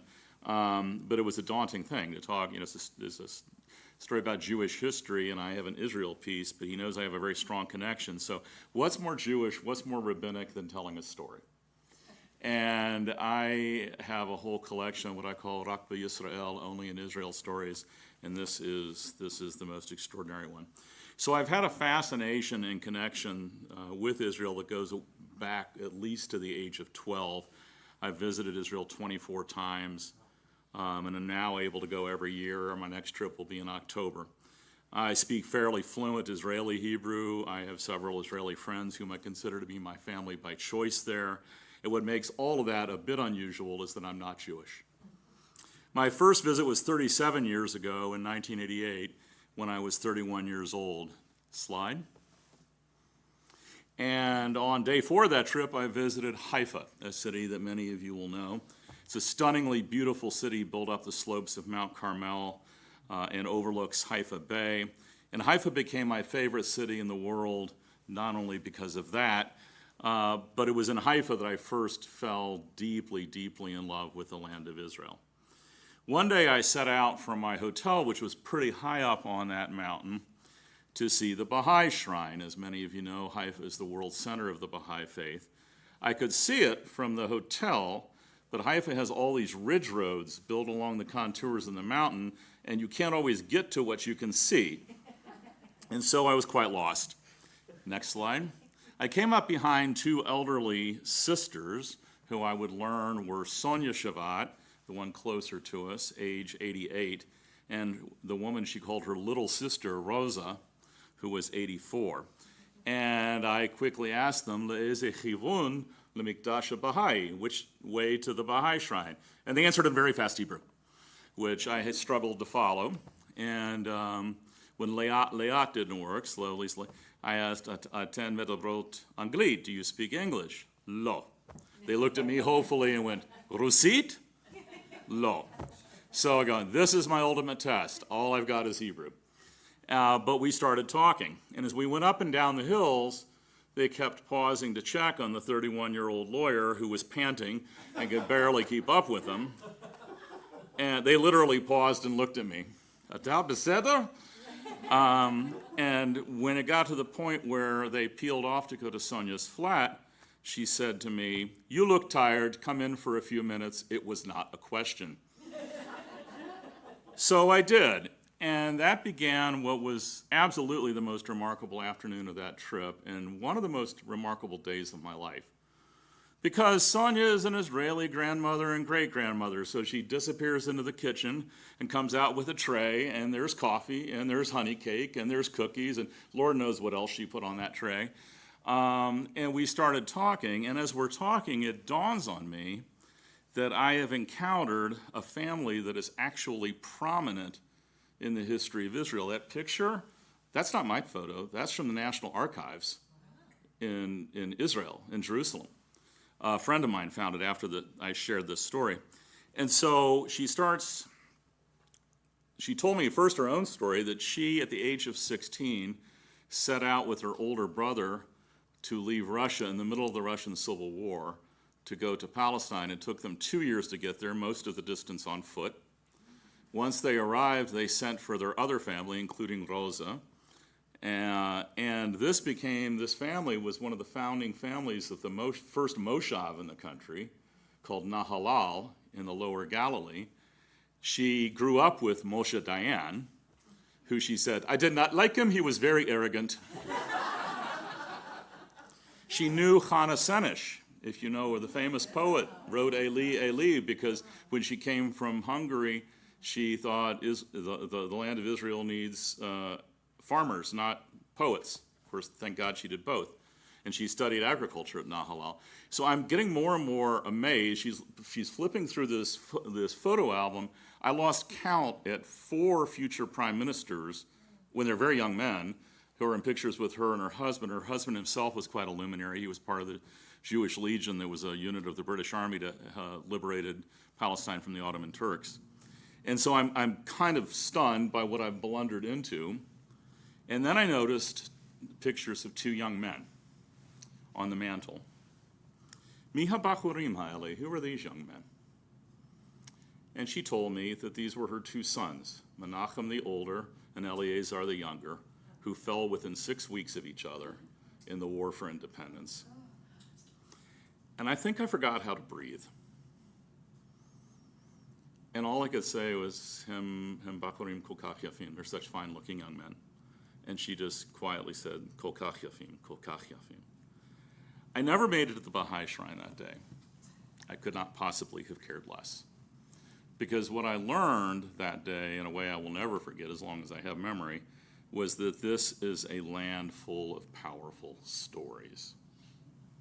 And yeah, the places are interesting and take your pictures, but stop and listen to the stories. We kept in touch, but by the mid-1990s, as you might guess, time had its way and both were gone, but I will always remember my first Israeli friend, Sonia Shavat, who taught me that. Fast forward 37 years.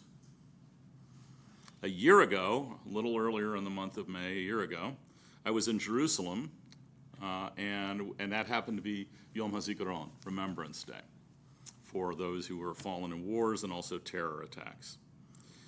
And I was talking with my closest friend in the country, Eyal Reuven, who lives in Jerusalem, and I asked Eyal how I might best honor that day, because I knew that the siren sound in the evening, at the beginning of the day, and again in the next morning, and I knew I would go outside and stand at attention for that, but I wanted to do more, and I asked him for ideas, and he said, well, what most Israeli families will do is go to the military cemeteries to remember their relatives who fell in battle or in terror attacks, because very sadly, for any Israeli family, there's always someone. And I said, well, I don't really know anyone who fell in the wars. And then I thought, wait a minute, in a way, I do. So with Eyal's help, we found where Menachem Shavat was buried, because there's a registry of every single grave of every Israeli soldier who fell in battle. And he was buried in Mount Herzl Cemetery in Jerusalem.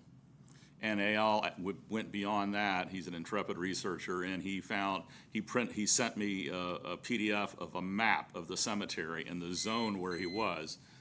Shut up. And is that the 2-minute warning? Oh, good, okay. Because I'm going to punch it when it goes off again. He sent me a map of it, and so I set out that next morning. It was quite the trek, because tens of thousands of people go there on Yom HaZikaron. But I had the map, and there were guides there who were very, very helpful. And next slide, please. And I finally found Area A, Plot 17. And Eyal had told me there was an IDF soldier assigned for every single grave that day to be honor guard. And so I found that, and then, next slide, please. When I came in, I was handed a stone, and I wrote my name in Hebrew on it, and I placed the stone on Menachem Shavat's marker right above the name of Sonia, his mother and my friend. It was very emotional, as you can imagine. And just then I heard an accented English over my left shoulder. You know him? And I turned, and it was a young soldier. And I explained in uneven Hebrew, well, not really, but I told him the story. And as I was telling the story, I noticed about a half dozen other IDF soldiers leaning in to hear the story. And when I got to the part of how Menachem and his brother Eleazar both fell in a space of only 6 weeks, one of the female IDF soldiers across from me burst into tears. And by then I was crying as well. And then the soldier said, my name is Shabbat. And I said, you are related to him? And he said, not exactly. He told his story that his great-grandfather made Aliyah at the same time as Avraham, who is Sonia's husband, Menachem's father, and they became so close that when they both changed their Yiddish names to Hebrew names, he decided to take this man's name. And his name is Eliezer, the younger son. Slide, please. Just then, the sirens sounded. And so, like everyone else, tens of thousands of other people, I stood in silent attention for 2 minutes, and I felt Eleazar's hand grasp my right shoulder because I was weeping. And later, when I recounted that story to Eyal, I was dazed by this. The bookending of the first trip and my most recent trip. It was hard for me to even get the story out. And when I finished telling it to Eyal, he was very quiet for a moment. He said, you have never been more Israeli than you have been today. So that's my only in Israel story.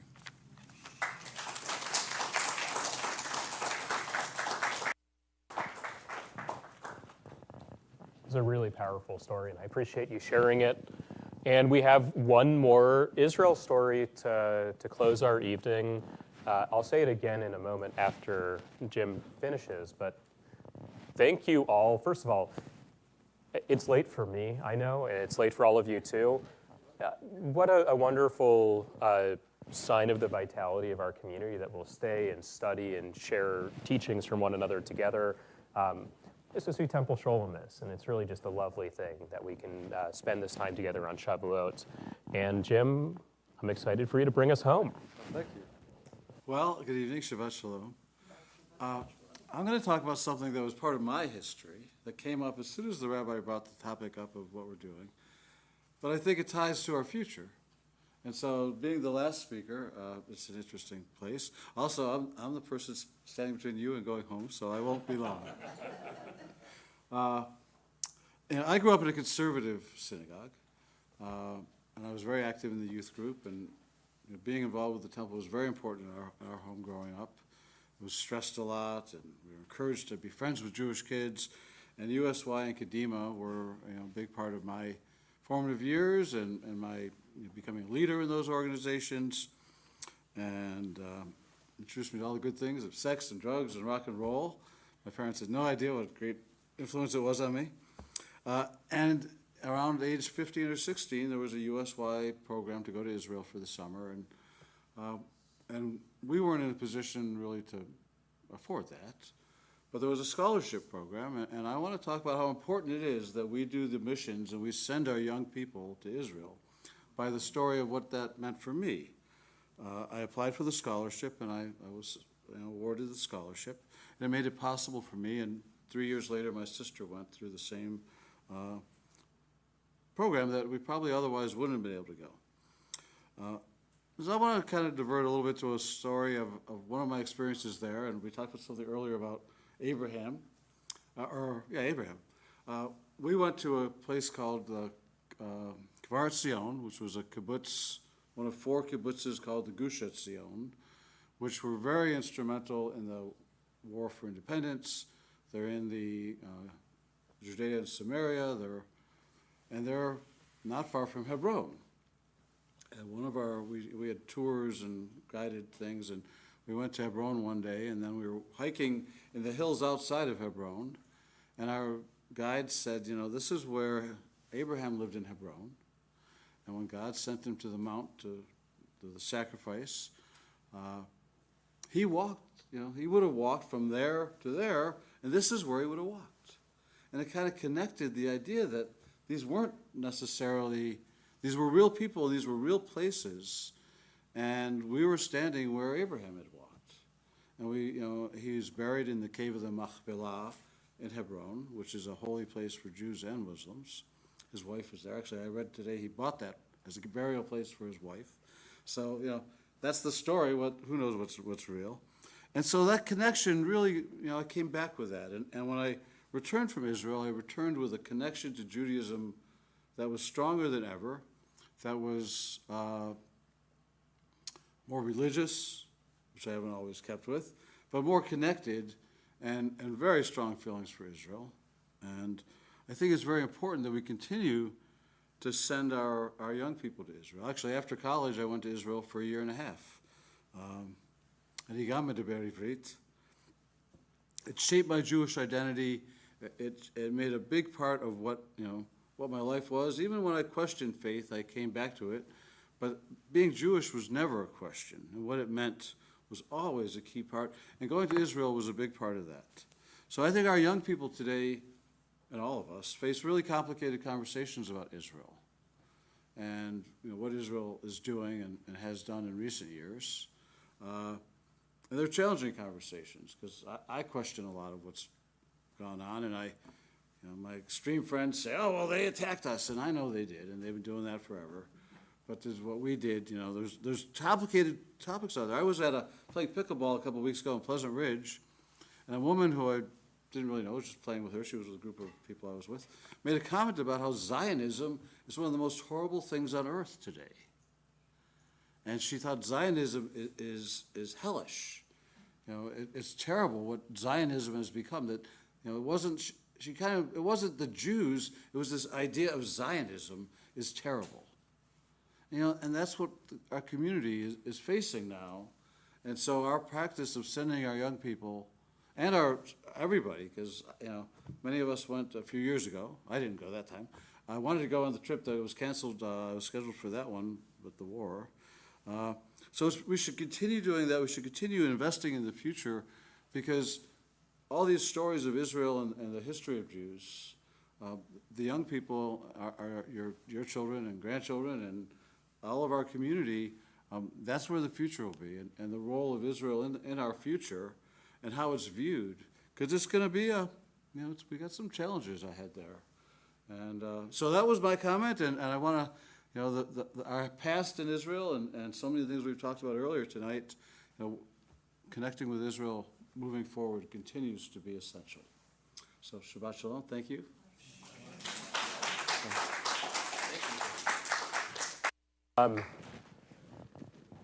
These have been so incredibly varied and interesting and delightful to learn from.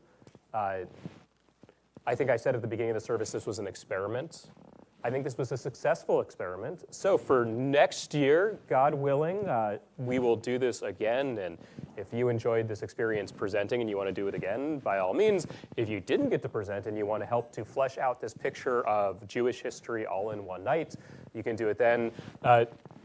As we close out, I just want to say one of the things that makes this so incredible, and it makes Jewish life and identity in so many ways of meaning, is that everything we're doing right now in our lives today will be somebody else's presentation in 100 or in 200 years, right? We are the most recent, the current link in a thousands of years old chain of tradition from Israelites, from patriarchs to judges to medieval Jewish thinkers and Jews in India and Yiddish-speaking Jews and Revolutionary War Jews and so many other different kind of Jews. And we are producing things today that will be the history of the future. So we get to be part of this story, and I think it makes it very special. So on that note, I imagine we still have a little bit of, Bati, do we still have some food out there? Okay, so on your way out, please avail yourselves of any cheesecake that may be remaining. There is popcorn. There is a Judaicus. Is that what you're going to say? There is a Judaica sale coming up in like a few weeks, June 13th. So if you have any Judaica that no longer speaks to your heart, this is a chance to donate it to a Judaica sale for others to buy and add to their collections and to fund our recently renewed caring committee. And Chag Sameach and Shabbat Shalom. Have a great rest of your evening.